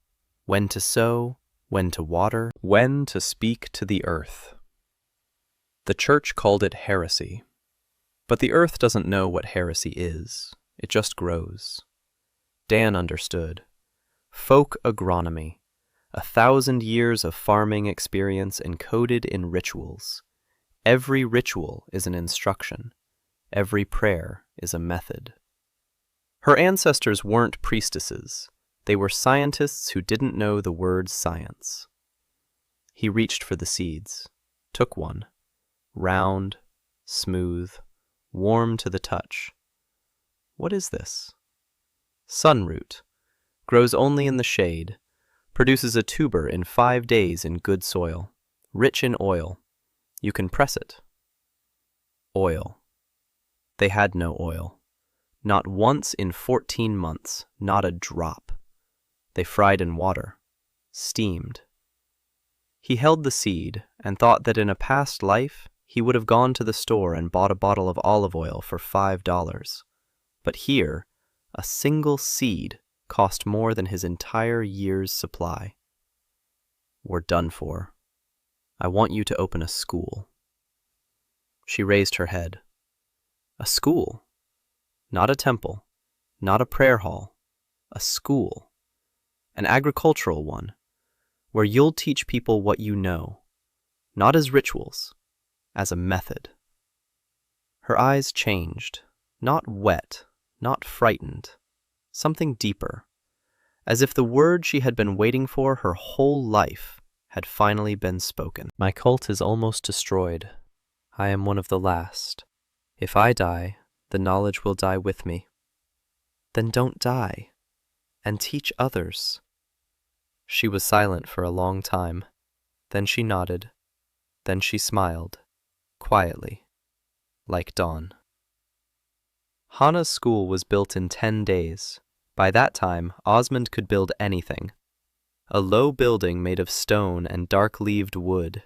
Inside, long tables, shelves for specimens, and an open window in the roof through which the sky could be seen.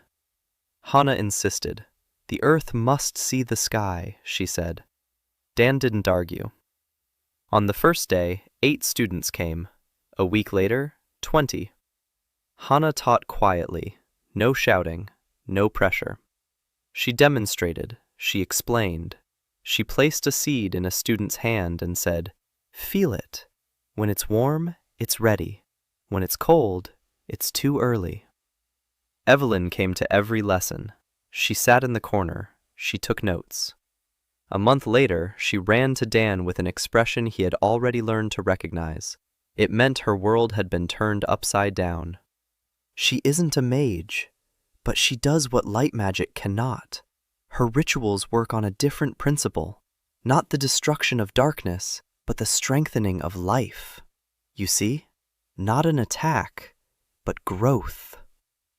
She doesn't fight dark magic. She makes the earth stronger than the darkness. Dan listened. Strengthening life instead of destroying darkness. That was what he himself had been doing from day one. He didn't destroy the infection. He created conditions for recovery, reclamation. Not a war against the filth, helping the earth. He looked at Evelyn. She was looking at him. The parchment trembled in her hands. Her eyes burned. For 10 years, she had been proving that dark magic could be neutralized without the light. Hana had just shown how. "You were right," Dan said. 10 years ago, you were right." Evelyn took off her glasses, wiped them, put them on, took them off again, set them on the table, buried her face in her hands. Her shoulders shook. Dan placed his hand on her back. He didn't say a word. He just sat beside her while she cried. 10 years of resentment poured out through her tears. 10 years of loneliness. 10 years of being right and being told you're crazy. In the 15th month, Dan learned the truth about the grove. It started with an earthquake, a weak one. The mugs on the table clinked. The water in the stream rippled. People ran out of their houses. A minute later, everything went quiet. An hour later, it happened again. Stronger. A wall on the south side cracked. Osmond ran to fix it. Evelyn grabbed Dan by the sleeve. "It's not an earthquake. What is it?" "It's a pulse." She pointed to the map. The epicenter of the tremors lay directly to the east, right in the heart of the thicket. Every tremor came from there, at regular intervals. 43 minutes. Like a breath. Or like the heartbeat of something very large. Dan stood over the map and felt a chill run down his spine. 3 days later, a man in a gray robe arrived at the Westfall gates. An old man, withered, his face nothing but wrinkles, light eyes, almost white. He asked to see the one who sets the circles. Borg brought him to Dan. The old man looked at him for a long time. Then he sat down. "I am Brother Cassian, the Silent Brothers. I need to tell you a story, and you won't like it." The Silent Brothers. Dan had heard the name, in passing. One of the merchants had mentioned it. An ancient order, small, inconspicuous. No one knows what they do. Cassian began. 800 years ago, when the War of the Fallen Gods ended and the thicket appeared, a man entered it, not from this world, like you. Dan didn't move, didn't blink, just stopped breathing for a second. He had a gift, similar to yours. He could purge, slowly, in centimeter by inch. He reached almost to the center, and there he saw. Cassian fell silent. He looked at his hands, old, covered in age spots. The thicket isn't a side effect of the war. It was created on purpose, like a prison. The creature at the center, nameless. Not a god, not a demon. Something older. It was here before humans, before magic, before everything. The gods locked it away with trees and fog and spores. 800 layers of a curse, one on top of the other. Each layer is a barrier. Every circle you cast removes one layer. Dan sat motionless. That first man, he understood it. Yes, when he got almost to the end, when he saw that with every layer removed, whatever was inside stirred more strongly. He stopped. He founded the order. He dedicated his life to ensuring no one else would repeat his mistake. You want to say that I'll be something?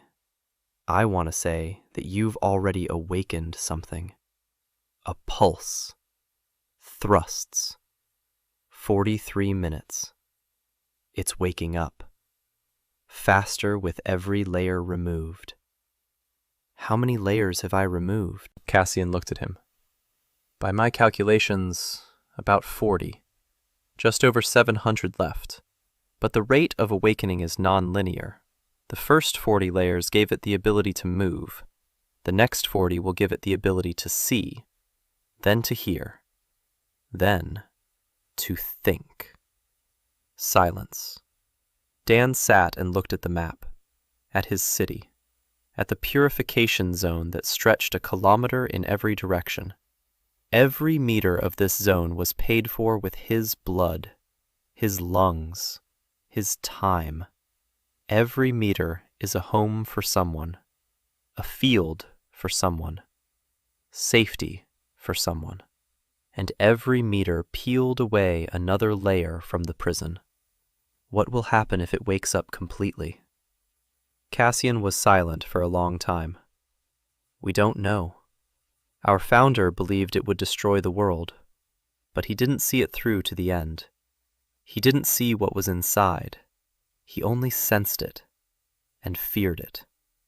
You came to make me stop. I came so you would know.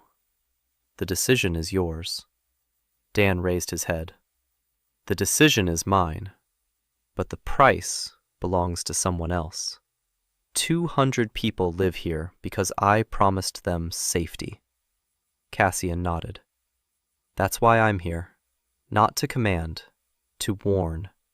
The Order has been watching for 800 years.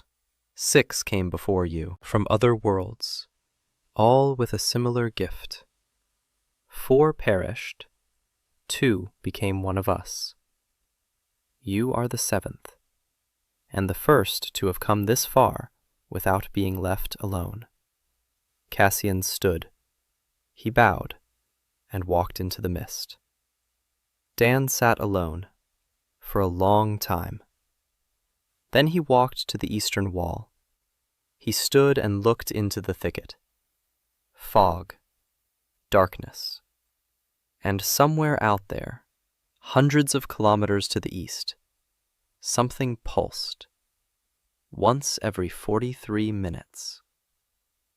Behind him, the lights of Westfall burned.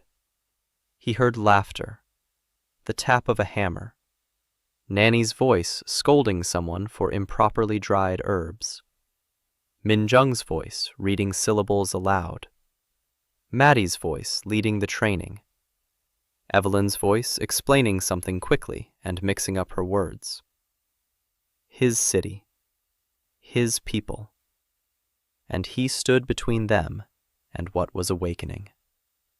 Ro found him an hour later. She approached quietly, she beside him. She was silent. Then she said, "You're not well." He turned around. She was looking at him, without anger, without defiance, just looking, gently, for the first time. I need to think. She nodded. She didn't leave. She stood nearby, silently, until he turned and walked back. She followed him, 3 steps behind, not getting closer, not walking away.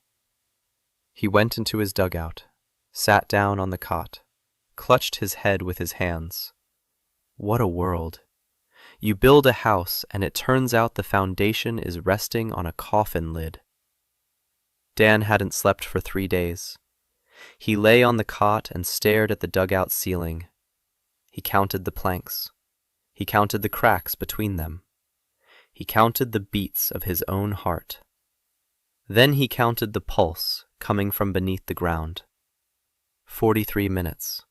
Again. 43 minutes. Again. On the second night, Ira came to him. She didn't knock, she just walked in. She set a mug of herbal tea on the table. She sat down on a stool by the wall. She was silent. Dan lay there, staring at the ceiling. "You're not sleeping," she said. "No." "You're not eating." "No." "You're destroying yourself faster than the spores." He turned his head. He looked at her. Eyes. Calm. Without judgment. Without pity. Just presence. "I woke something up." She nodded. "Marcus told me. The whole town knows." "You don't keep secrets. That's bad. That's honest." He sat up, took the mug, drank. Bitter. Warm. Something soft churned in his stomach. "I was building a city. Thought I was saving people, but really, I was opening a prison." Ira was silent. Then she said, "For 15 years I brewed medicines. Some of them killed. If you gave too much. If you gave it to the wrong person. If you gave it at the wrong time. That didn't make the medicine bad. It made me responsible for how I used it." Dan looked at her. "You're saying that the purifier isn't to blame? I'm saying that a knife isn't to blame for the fact that you can cut yourself with it. The one who cuts is to blame. Or the one who doesn't know where to cut. Now you know." She stood up. She took the mug. She walked to the door. Turned around. "Come in the morning. I'll make breakfast. You need to eat." And she left. Dan lay there for another hour. Then he got up, washed his face, went out. On the 4th morning he called a meeting. Everyone was there. Marcus by the wall, leaning against it with his shoulder, his face hidden, his eyes wary. Borg by the door, standing just as he had in the army, straight, hands behind his back. Varn on the bench, heavy, silent, hands covered in soot. Osmond next to him. He'd grown. Broad shoulders, a serious face. Alice by the window, quiet, hands on her knees. Galt and Doran beside her, as always. Shoulder to shoulder. Nanny in the corner, small, with a cane, eyes sharp. Evelyn at the table with the cards, already laid them out, already ready, hands in ink. Ji-Yun by the wall opposite Mar, motionless, like a stone. Maddie in the center, standing, not sitting, hands on her belt. Ira at the entrance, quiet. Ro next to Evelyn, parchment on her lap, ready to take notes. Hannah by the window, eyes closed, listening. And 10 more people, elders, commanders, teachers, 26 people in the stone house Osmond built for the councils. Dan told them everything, about Cassian, about the Order of the Silent Brothers, about the first person from another world who came 800 years ago, about the prison, about the creature, about the layers of the curse, about how each circle of purification removes a barrier, about how he had already removed about 40 of the 800, about the 43-minute pulse, about the fact that the creature is waking up. He spoke evenly, without pauses, without emotion, just as he had reported at staff meetings in his past life. Facts, figures, forecasts. When he finished, the silence was such that you could hear the coals crackling in the brazier by the entrance, the wind whistling through the crack under the door, someone on the street calling a child in for dinner. Then everyone spoke at once. Borg said we needed to stop the expansion immediately. Not a single new circle until we figure out what's going on. Maddie said we needed to double our defenses in all directions. If whatever's inside wakes up, it'll strike us first. We're the closest. Ro said we needed to recount our supplies in case of a prolonged siege. If we can't expand, that means our food is finite. Evelyn jumped up and started speaking quickly, her words jumbled. We need to study the pulse. If it's regular, there's a pattern. If there's a pattern, we can predict it. We can calculate the rate of awakening. We can figure out how much time we have. Varn slammed his fist on the bench. We need weapons. Real ones. Swords, spears, arrowheads. Enough with the knives and shovels. Marcus said quietly, I need to scout the route to the center. Someone has to see it with their own eyes. Hana was silent. Ji-yoon was silent. Ira was silent. Dan raised his hand. The voices quieted down. Not immediately, but they quieted down. I'm not going to stop. Borg opened his mouth. Dan continued. If I stop, the zone will stop growing. Right now there are 200 of us. In 6 months, there will be 300. In a year, 500. They need space, food, water, safety. I can't provide all that without expanding the zone. If I stop the expansion, I'll stop the city.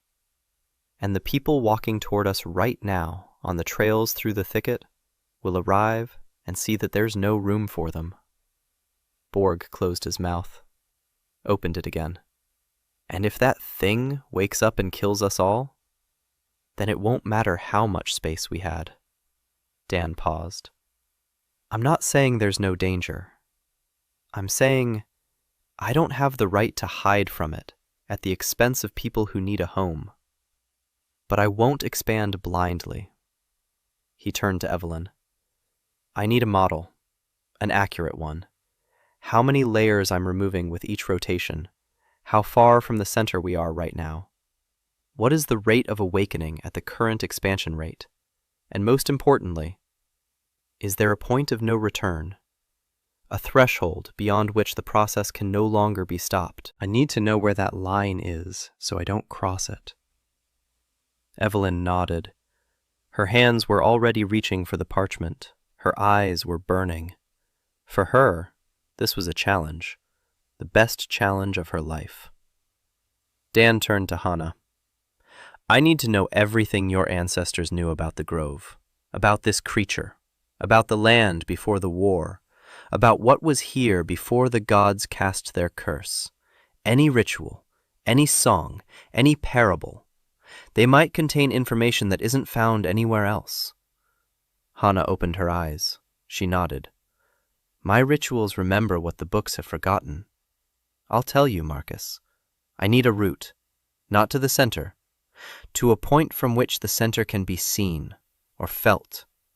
I want to know what's there, with my own eyes or my own intuition. I need to understand what we're dealing with before deciding what to do. Marcus turned pale. He had walked deeper into the thicket than any living person except Hana.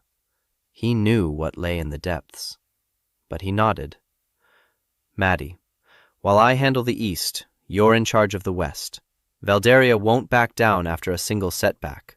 They'll send more, or send diplomats instead of soldiers, or bribe someone from the inside. The church won't forget either. Morn is in it for the long haul. He'll keep the pressure on, slowly, methodically. I need you to hold this front while I look the other way. Maddie straightened up. Her hands moved from her waist to a crossed position, her shoulders squared. Got it. They'll regret being born if they try anything while you're gone. Ira, I need you to prepare a supply of medicine for a long campaign, in case of severe spore damage, in case of wounds, in case I return in such a state that a regular decoction won't help, or if I don't return and I have to treat those who go after me. Ira looked at him. His eyes were calm, dark, his voice steady. You'll come back. Dan didn't answer. Ro, supplies. Plan for a year ahead. 2 scenarios.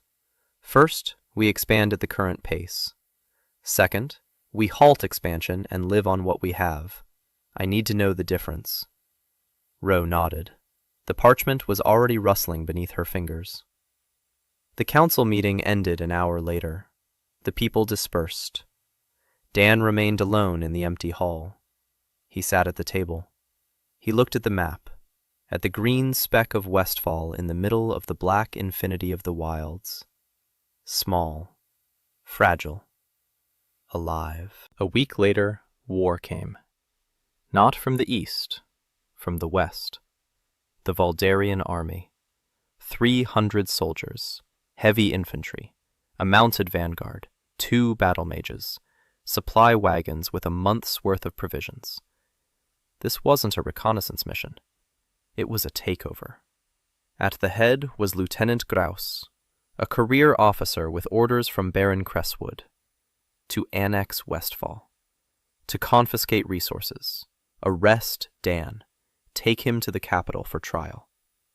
Maddie found out about them 2 days ago. Lookouts at distant posts spotted the column.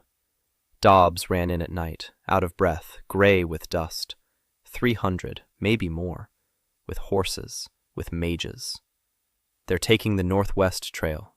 They'll be at the walls in 2 days. Maddie woke Dan. He hadn't been sleeping. He hadn't slept since Cassian left. 3 hours later, the 4 of them were sitting together. Dan, Maddie, Borg, Marcus. 300, Borg said. Heavy infantry through the thicket. They'll take more casualties on the trail. Maddie shook her head. They're not taking our trail. They've cut a new one. From the north, through the scrub. The thicket is thinner there, less fog, fewer silent ones. Someone showed them the way. Silence. Marcus cursed, quietly, through clenched teeth. Maddie unfolded the map, pointed with her finger. They'll come out here, the northern slope, our weak spot. The wall is lower there, no tower, the moat isn't finished. Borg. How many fighters do we have, Maddie? 12 of mine. Borg. 10 militia from the hunters. Maddie. 22 against 300. She said it without drama, like a fact. Borg looked at Dan. Dan was silent. He was looking at the map, at the northern slope, at the trail, at the Silent One's position that Marcus marked every week, at the waterways, at the terrain. Maddie, the trail, how wide is it? 2 people side by side, maybe 3. The trees are dense. Over what distance? A kilometer, maybe a kilometer and a half. Then they come out into an open area in front of our northern wall. Dan closed his eyes. A kilometer and a half of narrow trail. 300 men will stretch out into a column a kilometer long. Cavalry is useless. Mages can only strike straight ahead. The flanks are covered by trees. He opened his eyes. I need 3 points, on the trail, evenly spaced, every 500 meters. Maddie understood instantly. Concentrating circles. Dan nodded. Not purification, concentration. 3 circles that don't dispel the darkness, but gather it. Compress the fog. Amplify the spores. Draw the silent ones toward the scent of the living. Not killing. A wall. An impassable wall of fog and fear that no army can breach. Borg whistled softly. Marcus shook his head. You want to turn their own path into a trap. Not a trap, a barrier. They'll enter the first concentration zone. The spores will intensify. Visibility will drop. They'll keep going. Soldiers don't turn back from fog. They'll enter the second zone. The spores will burn their throats. Their eyes will start to water. Someone will start coughing. The third zone, the silent ones. Drawn in by the scent of 300 living bodies in one place. Dozens of creatures on a single trail. They'll turn. Or they won't. And then, Maddie finished his thought, then the thicket will do the work for us. Silence. Debt. Casualties among them. Dan looked at the map. There will be. Those at the rear will leave. Those at the front, closer to the third zone. Spores. The silent ones. How many? Dan didn't know. He couldn't know. 30? 50? Or none at all if the commander is smart enough to turn at the second zone. Marcus, show us the spots. Marcus nodded. Maddie, I need cover. 3 circles, an hour each. 3 hours of maximum concentration on the spores. Maddie turned pale. For the first time in all the time he'd known her. It'll kill you. Maybe. She stepped toward him. Close. Looked down at him, eyes gray. Hard. No. Dan, no. I'll find another way. Give me a day. No, we don't have a day. They'll be here in 40 hours. We need to set the circles now. Every hour we delay is an hour they're closer to our wall. To Alice, to Tom, to Lena, to Min Jun. She clenched her teeth. The muscles in her jaw twitched. Then she turned away. She punched the wall. The stone held. No knuckles left. Blood. Let's go. They set out at dawn. Dan, Maddie, Marcus, Borg. Maddie's 4 best fighters. Dan walked through the thicket, counting his steps. He knew the northern trail less well than the western one. Marcus led the way. Quietly, fast, confidently. Between the trees, between the silent ones' paths. They found the first spot after 2 hours of walking. A lowland, a natural basin in the terrain. Walls of roots and trunks. The perfect place for fog to gather. Dan sat in the center. The ground was cold, wet, black. He activated the circle. The panel flashed. Not blue as usual. Red. A concentrating circle. Level 1. Radius 20 meters. He didn't know the system allowed this. He hadn't tried it before. But the system responded, as if it had been waiting. An hour. 60 minutes in the thickest fog he'd ever seen. Spores burned his skin through his clothes. The fabric of his shirt smoldered. His eyes burned from the very first second. He closed them. It didn't help. Tears flowed continuously. His lungs caught fire in the 3rd minute. By the 5th, he started coughing. By the 10th, the coughing became non-stop. By the 20th, blood started flowing from his nose. Warm, thick. It ran down his lips into his mouth. The taste of metal. At the 30-minute mark, he lost feeling in his hands. They lay on his knees like someone else's. Cold. White. At the 40-minute mark, the spasms began. Minor ones. In his leg muscles. Then his stomach.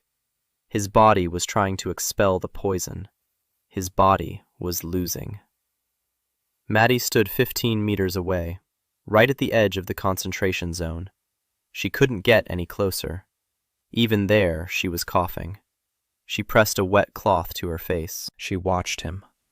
Her face was stony. Her hands clenched into fists. She didn't look away for a second, as if her gaze could keep him alive. At the 45th minute, he stopped seeing. Darkness at the edges, a ringing in his ears. The world narrowed to a single point. to the sound of his own breathing. Hoarse, wet, gurgling. He counted the seconds, because if he stopped counting, he would lose consciousness. And if he lost consciousness, he wouldn't get up. 2,700. 2,701. 2,702. 3,600. An hour. He stood up. His body wouldn't obey. He ordered it again. His legs straightened. His knees cracked. He took a step. A second. He fell. Face in the mud. A familiar feeling, just like on the first day. Maddie was there in 3 seconds. She grabbed him, dragged him. He walked. Fell. She lifted him up, dragged him on, in silence. She was breathing heavily. Her shoulder under his arm felt like a rock. 20 minutes until fresh air. He lay on the grass and coughed up blood. Maddie sat beside him. She held his head so he wouldn't choke. He saw that her cheeks were wet. Not from sweat. He completed the next 2 laps in 2 days. Second was easier than the first. Or maybe his body had gotten used to it. Or maybe he just didn't care anymore. The third was worse than both. The point was deeper in the thicket. The fog was thicker. The spores were nastier. At the 40-minute mark, he lost consciousness. He woke up to Marcus pouring water on his face. Cold water, from a canteen. He finished the remaining 20 minutes on autopilot. He didn't remember how. After the 3rd lap, he couldn't walk.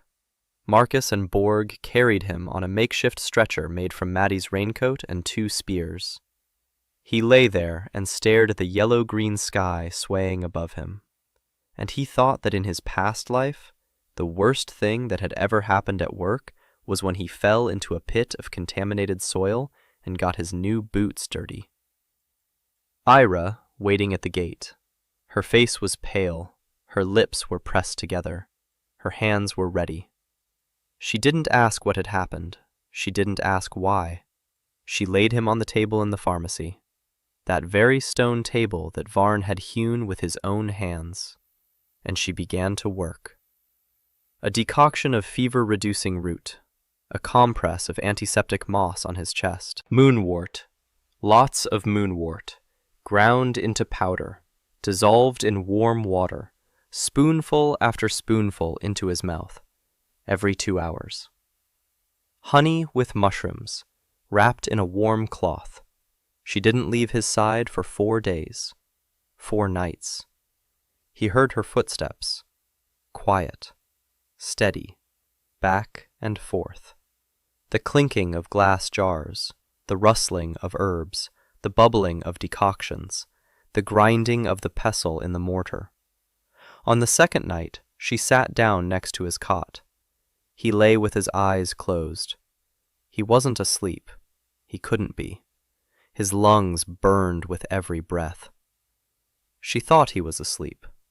She sat in silence. Then she placed her palm on his forehead. Warm, dry, soft. He didn't move. Her palm lay on his forehead for a full minute. Then she withdrew her hand, ran her fingers through his hair. Once, quickly, as if she'd been startled by her own gesture. She stood up. She left. He lay there with his eyes closed, thinking that the touch of her hand was the first in a 1.5 years that had made him feel warm. Not hot, not scorching. Warm, like the home he'd lost, or like the home he'd been building. On the 3rd day, he opened his eyes and saw Evelyn. She was sitting on the floor by his cot. Parchments lay fanned out around her. She was writing, quickly, without looking up. "You came to work in my ward." She flinched, raised her head, eyes red, bags under her eyes. She hadn't slept. "Me, yes. It's quiet here, and—" She hesitated, blushed. in patches, as always. I wanted to be close by, just in case. She didn't finish. He reached out his hand. She looked at it, then took it, firmly, fingers in ink, cold. He held her hand and thought that in a past life, he hadn't known how to talk about feelings. He didn't know how here either, but he could hold a hand. On the fourth day, Maddie brought news. Cresswood's army had arrived. 300 soldiers were moving along the northern trail, and they'd entered the triangle. Maddie watched from a safe distance. First zone. The fog had thickened to the point of impenetrability, 0 visibility. The soldiers slowed down. They gave orders by voice. Second zone. Disputes. A coughing fit swept through the column like a wave. The soldiers in the middle began to choke. Someone fell. Someone ran backward and collided with those coming from behind. Chaos. Third zone. The silent ones. Dozens of creatures, drawn by the scent of 300 living bodies. They emerged from the fog silently, formless, faceless. The soldiers didn't see them until the very last moment. Screens. Lieutenant Grouse gave the order to retreat an hour and a half later. Too late. The column had already broken up. People were running in all directions. Some got lost. Some ran out onto the Silent One's path and never returned. It took the army 2 days to crawl out of the thicket, 1 by 1, 2 by 2, dirty, coughing, with empty eyes. We lost 30 men, horses, the supply train, 1 mage. The second mage came out gray-haired. He wasn't gray-haired when he went in. Maddie sat on the edge of the cot and told the story. Dan lay there and listened. They're gone. He nodded. 30. Yes. He closed his eyes. 30 men, plus those 3 from the first time. 33 men died because someone decided to take what didn't belong to him, and because he decided his city was more important. Maddie sat beside him. She was silent. Then she said, "You saved 200, soon 300, then 1,000. I know. It doesn't make it any easier." She paused. No, it doesn't make it any easier. But it's true. They sat side by side, in silence, for a long time. Outside the pharmacy window, snow was falling. The first snow of winter. White. Pure. It settled on the walls of Westfall and melted on the warm stones. Maddie rested her head on his shoulder. Heavy. He didn't pull away. He couldn't, even if he wanted to. His body wouldn't obey him. But he wouldn't have pulled away anyway. A year had passed since the Cresswood army. His second year in Westfall. The longest year of his life. And the fastest. Winter came and went. Spring burst into a green so vivid it brought tears to the eyes of newcomers. Summer yielded 3 harvests. Autumn filled the storehouses. And now, winter again. Snow lay on the walls and roofs. Dan stood on the south tower and looked down at his city from above. 1,214 people. Ro had counted them that morning, just as she counted them every morning. The city stood, a real one, not a camp, not a settlement, not a refuge, a city, with streets, 3 main ones, 12 side streets, a stone pavement that Osmond had laid over 4 months, and of which he was now prouder than of anything else in his life, with a market square where merchants from 5 border towns traded once a week. Visk had long ceased to be the only one. Now there were 12, permanent ones, and dozens more seasonal, with a smithy, Varn and 6 apprentices, 2 forges, 4 anvils, Dark leaf steel was distributed throughout the borderlands. Knives, axes, surgical instruments for Ira, door hinges, nails, horseshoes. With Ira's apothecary, a window facing east, a stone table, running water, shelves reaching the ceiling, moonwort dried and powdered, ointments, decoctions, tinctures. People came from beyond the walls to be treated by her. Soldiers, merchants, peasants. She treated everyone, for free, just as she had treated people for 15 years before Westfall. Only now, no one could tie her to a post for it. With Ji-yoon's fields, 5 fields, 20 workers, 3 types of grain, tubers, berries, vegetables, sunflower grown from Hana's seeds, oil for the first time in 2 years. Ji-yoon stood at the edge of her field every morning, silently, hands behind her back, watching the crops sprout. Minjung helped her after school. He was 10. He had grown a head taller. He read better than anyone in town. He wrote more neatly than most adults. He could calculate in his head faster than Ro, although Ro insisted that wasn't true. Every evening he would sit next to Dan and they would read together. Dan taught him the English alphabet. Minjung taught him the local letters. Now Dan could read the signs at the market. Crookedly, slowly, but he could. Ji-yoon watched, every evening, from a distance. Once she came over and sat down next to him. She didn't say a word. She just sat there. While Minjung read aloud, syllable by syllable. Then she got up and left. But the next evening she came back, and the next, and the next. Hana's school. A low building with a skylight. 30 students. Agronomy. Not rituals. Method. Hana taught quietly, without shouting. Her students left and spread their knowledge across the fields. The ancient became not a relic, but a tool. Evelyn never founded her own school. She founded an archive. 400 parchments. A complete model of the spread of purification. A map of the zone accurate to the meter.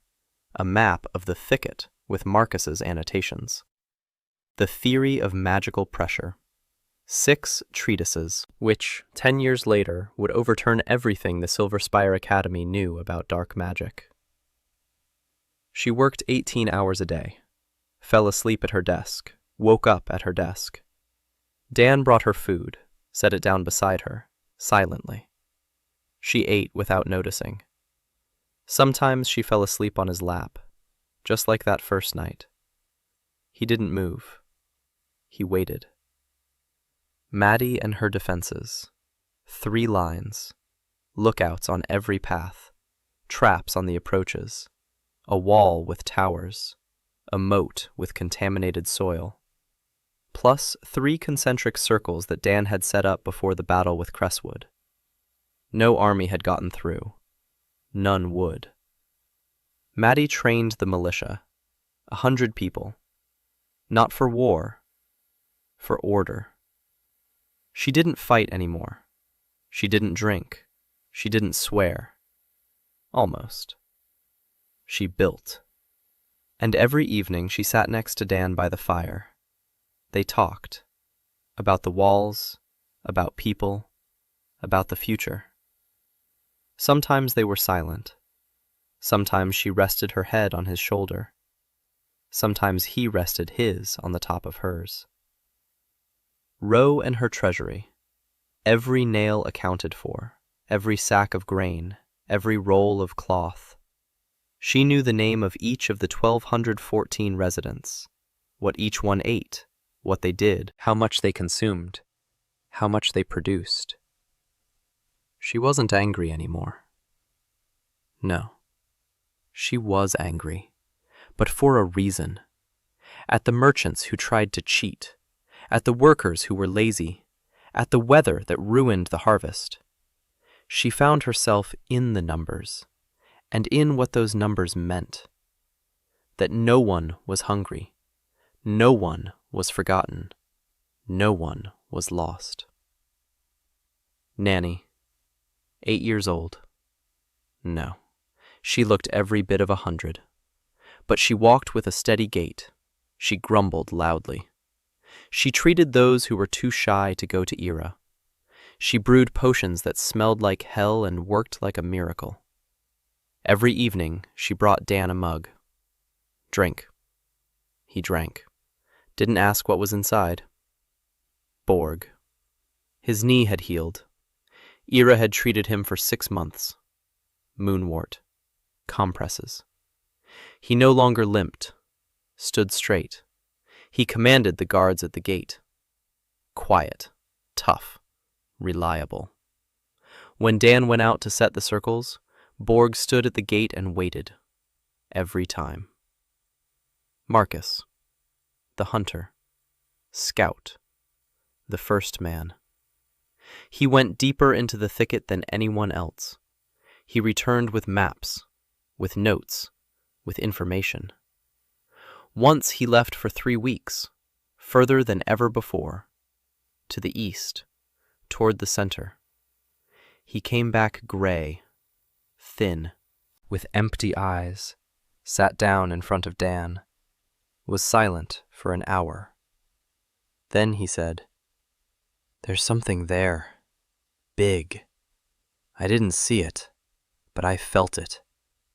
The earth is shaking, not from above, from below, as if a heart is beating beneath our feet."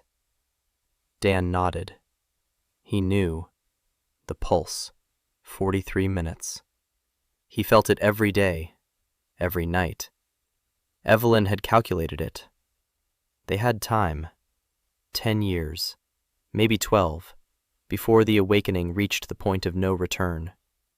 10 years to build, 10 years to understand, 10 years to prepare for what awaits at the center. He wasn't in a hurry. The soil recovers over the years. That is his main weapon.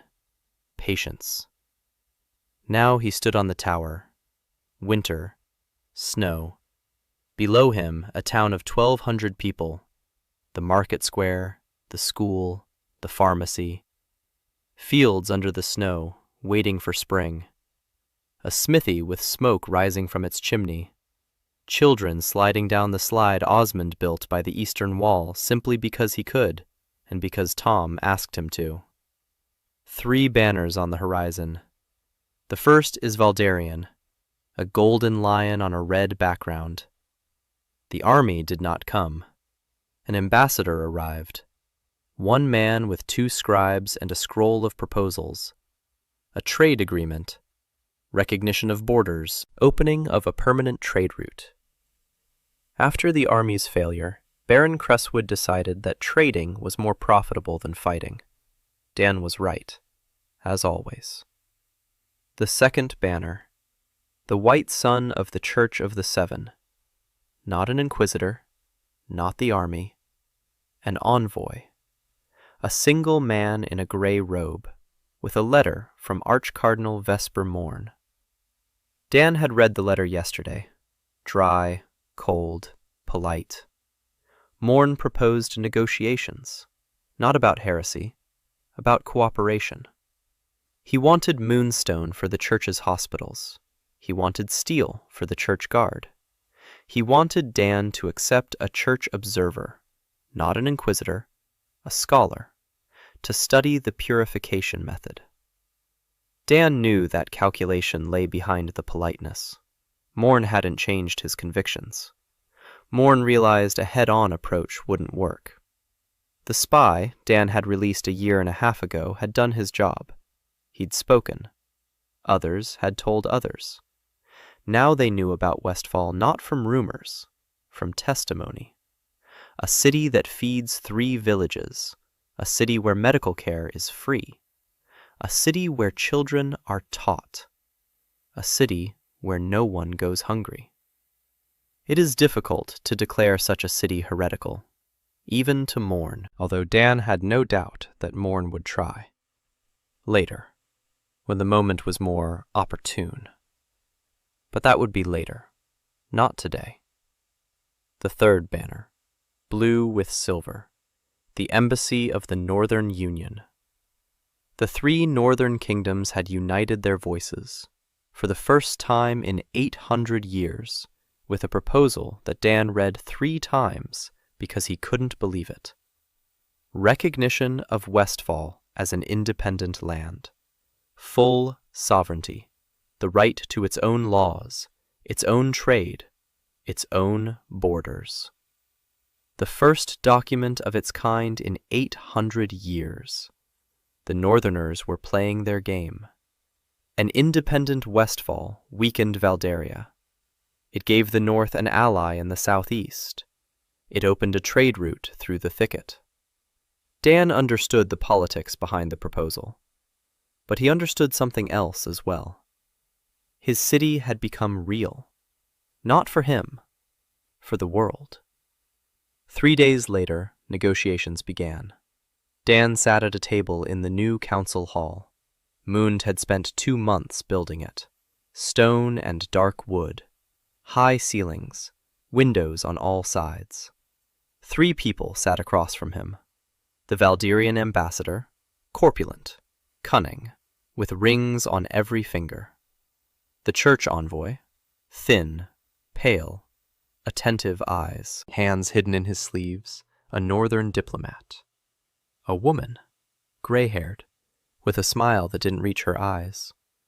3 people in expensive clothes looked at the man in a shirt made of marsh fiber, with dirt under his fingernails, with burns from spores on his hands, with scars from black tar on his fingers. Maddie stood behind him, upright, hand on her sword. Not a threat, a presence. Ro sat to the right, with the ledgers, ready to refute any figure the envoys might try to dispute. Evelyn on the left, with maps, ready to explain any aspect of the purification zone in a language the academics would understand. Ira in the corner of the hall, calm, quiet, in case any of the envoys felt ill from nervousness, or from the herbal tea Nanny had brewed for the guests. The tea was horribly bitter. Nanny insisted it was good for you. Hana by the door, standing, listening, silent, as if listening to the earth. The negotiations lasted 3 days. Dan wasn't a diplomat. He was an engineer, and negotiations are a project. Terms, resources, deadlines, risks. He laid it all out on the table. Westfall produces steel found nowhere else in the world. Medicines found nowhere else in the world. Food in such abundance that he already supplies 3 border villages. He isn't asking for protection. He isn't asking for recognition's sake. He's offering trade. Fair. Open. On equal terms. The Valdirian ambassador wanted a monopoly on steel. Dan refused. 10 gold pieces for a knife in the capital. 20 if the knife is engraved. 50 for a surgical set. The ambassador wanted all of this for himself. Dan said no. An open market. Any merchant. Any kingdom. Identical prices. The ambassador grumbled.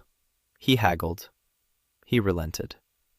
Because the alternative was no steel at all. The church envoy wanted Dan to undergo a test of the purity of the gift, an official ritual. 7 mages, 7 prayers, 7 days of fasting. Dan turned to him, quietly, calmly. 1,200 people live in my city.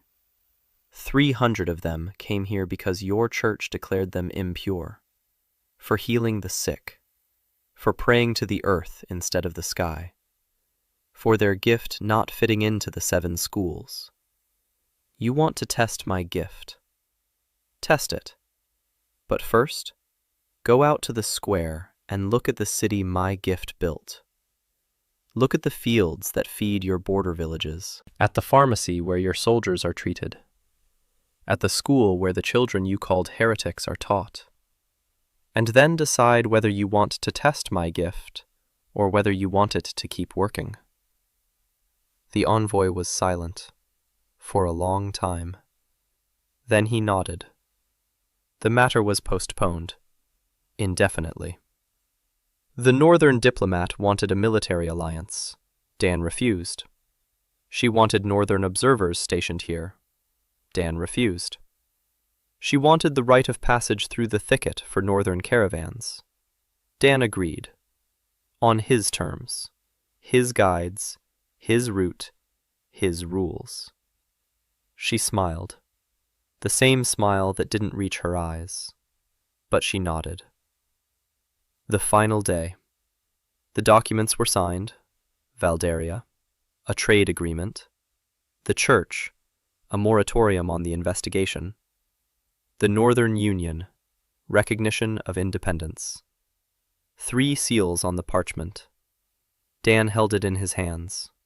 He looked at it. Marcus stood beside him. Dan handed him the document. Marcus took it. He looked at the seals, at the signatures, at the parchment that weighed less than his knife, but meant more than all the walls of Westfall. Man, you built a country.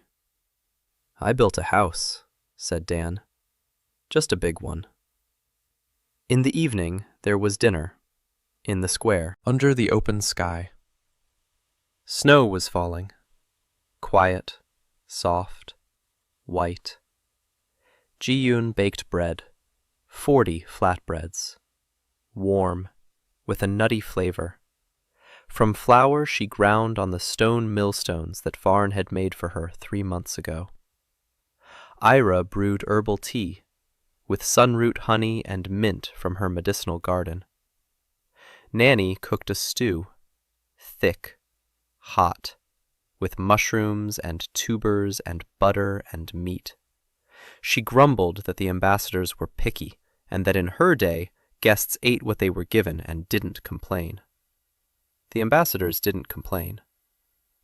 Hannah brought berries, winter berries, small, sour, sweet, grown in her school greenhouse, which Osmond had built a month ago. Maddie brought meat, venison, 2 deer. Hunters had bagged them that morning at the zone's border. The table stood in the square, long, wooden, dark-leaved. 1,000 people were sitting around it. Not everyone. 1,200 wouldn't fit at a single table. But many. Ambassadors among them. The Valdarian ambassador next to Varn. They were discussing rafting. The church envoy next to Hannah. He was listening to a talk on crop rotation. The northern diplomat next to Evelyn. They were discussing the theory of magical pressure. Tom, 6 years old, carrying a bowl of soup to the table. He tripped. He spilled it.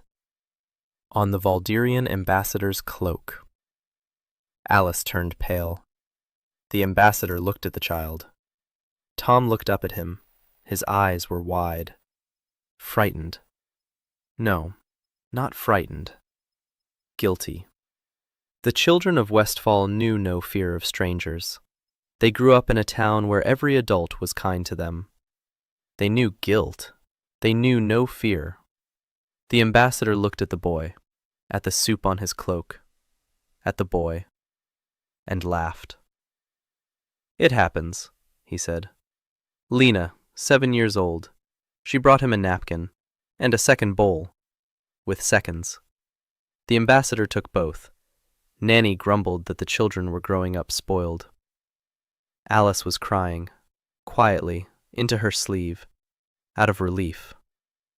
Dan sat at the end of the table, eating soup, silent, listening to the voices, laughter, the clinking of mugs. A song. Someone started singing. He didn't recognize who. Then he did. Maddie.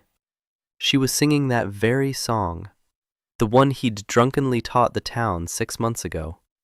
The words were mangled beyond recognition. The melody drifted towards something halfway between a folk anthem and a lullaby. But it was recognizable. Marcus picked it up, F cheerfully. Borg tapped his mug in time. Nanny covered her ears. Osmond laughed. Tom tried to sing along, and mixed up the words even worse than the adults. Dan listened and smiled. After dinner, he climbed the wall, to the south tower, alone. He wanted to be alone. It didn't work out. It never worked out in Westfall. The city wouldn't let him be alone. He stood and looked down. Lights. Hundreds of lights. In the windows of houses, in the blacksmith shop, in the apothecary, in the school, on the watchtowers. Every light is a person, or a family, or a workshop. Every light is a reason. 1,214 reasons. He thought about the maple, that one, the bonsai, the one he'd grown for 7 years in his Seattle apartment, on the windowsill, by the window facing the bay. Every morning he checked the soil's moisture. Every week he pruned it. Every month he repotted it. 7 years. The last thought before death. He hadn't had time to water it. He'd thought about it every evening since he'd woken up in the black mud. Every single one. A little tree that had probably already dried up. In an apartment that had probably already been rented to someone else. In a city that didn't know he was gone. He lowered his head, then raised it. He took a seed out of his pocket, small, round, smooth, from one of his first garden beds. He'd carried it for 1.5 years. Didn't know why. A talisman. A reminder. Or a promise. Now he knew why. He found a crack in the stone wall. Not deep, about 3 centimeters, with a crumb of soil at the bottom. The wind had blown it there, or the rain. He placed the seed inside, pressed it in with his finger, covered it with soil. In 10 years, there would be a tree here. He said it out loud, into the winter air, and he knew it was true, because he always knew when the earth was ready to give life. Footsteps behind him. He didn't turn around. He didn't need to. He knew every footstep in his city. Evelyn's first, quick, slightly uneven. She always stumbled over the tower's threshold. Today, too, a quiet curse. The rustle of parchment. She stood to his right, didn't say a word, but her hand found his, their fingers intertwined, hers cold from the ink, his warm from the earth. Ira, quiet, steady. She stood slightly behind him and placed her hand on his shoulder, light, warm, like that night in the pharmacy when she thought he was asleep. Only now he wasn't pretending, and she knew that he knew. Maddie, heavy, confident. She stood to his left, shoulder to shoulder. She muttered something about how the wall was cold and that normal people sit by the fire. But she didn't leave, and he saw out of the corner of his eye that she was smiling, widely, the way she used to smile only when she thought no one was watching. Row, hasty, with parchment. Even now, even by the wall, she was counting, always counting. She stood next to Maddie, sniffed, loudly, then said it was from the cold. No one believed her. Ji-yoon, almost inaudible. She appeared so quietly that Dan only noticed her when she was already standing right there, silent, hands behind her back. She turned toward him, looked, for a long time, and said 2 words. Nice place. More than she had spoken in a week, and more than necessary. Hana was last, gentle, with 7 braids into which she had woven white winter berries.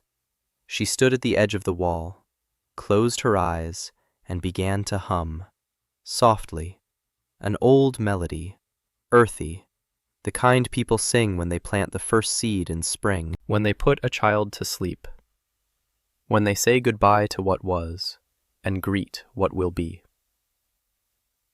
Minjung stood next to his sister, listening. Down by the gate, Marcus raised his hand. Dan raised his in response. The first man, the first friend, the first to believe. Borg stood next to Marcus, upright. Manny sat by the fire in the square and grumbled at Varn about something. Varn nodded and didn't listen. Osmond stood by his cobblestones and looked at the stones. He touched the joints, checking them. Alice led Tom and Lena to me. Tom looked back at the hill and whined. Lena held her mother's hand. Dan watched it all from above, his city, his people, the lights in the snow, the green amidst the white, the living amidst the dead. And far to the east, in the very heart of the thicket, hundreds of kilometers from its walls, beneath thousands of tons of black earth and roots and fog, something was pulsing. Once every 43 minutes. Dan felt every beat. Not with his ears, not with his feet, with something deeper. That place in his chest where the engineer ends and something else begins. The thing that brought him here. The thing that lifted him out of the mud on the first day. The thing that made him keep running laps when his lungs were burning and blood was running from his nose. The creature at the center of the thicket opened its eyes, for the first time in 700 years, and whispered a single word. Finally. Dan heard it, not as a sound, as a vibration, as the pulse of the earth, as a heartbeat beneath his feet. He looked east. Fog, darkness, the endless blackness of the forest that had waited 800 years. He knew that one day he would go there, to the center, to what was waiting, to what had called him across worlds and through death. He knew that the 6 before him had failed. 4 had perished, 2 had retreated. He was the 7th, and the first with the city standing behind a city. He knew that Evelyn would calculate the model, that Hannah would recount the ancient rites, that Marcus would find the way, that Maddie would watch his back, that Ira would gather the medicines, that Ro would tally the supplies, that Ji-yoon would grow food for the journey. He knew he wouldn't go alone. But not today. Today he stood on the wall of his city, next to the people he had come to love, in a place he had built with his bare hands on land the whole world considered dead, and a sprout in a crack in the wall. He looked down. He had planted the seed 10 minutes ago. A sprout was poking out of the crack. Tiny, green, 2 little leaves, in the middle of winter, in the middle of stone. He looked at it and couldn't take his eyes off it. Evelyn followed his gaze. She saw it. She gasped. It's impossible. A seed can't sprout in 10 minutes. Dan touched a leaf with his fingertip. Soft, warm, alive. The earth hears, Hannah said quietly. She didn't open her eyes, but she was smiling. In 10 years, there will be a tree here, Dan repeated.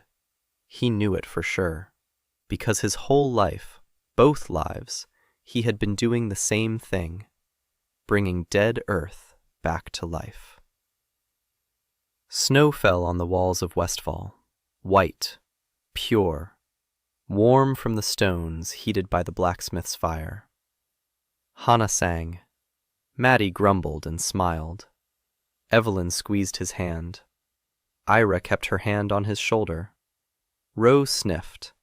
Ji-yoon was silent. Min-jung listened. And far to the east, a pulse beat. 43 minutes. 43 minutes.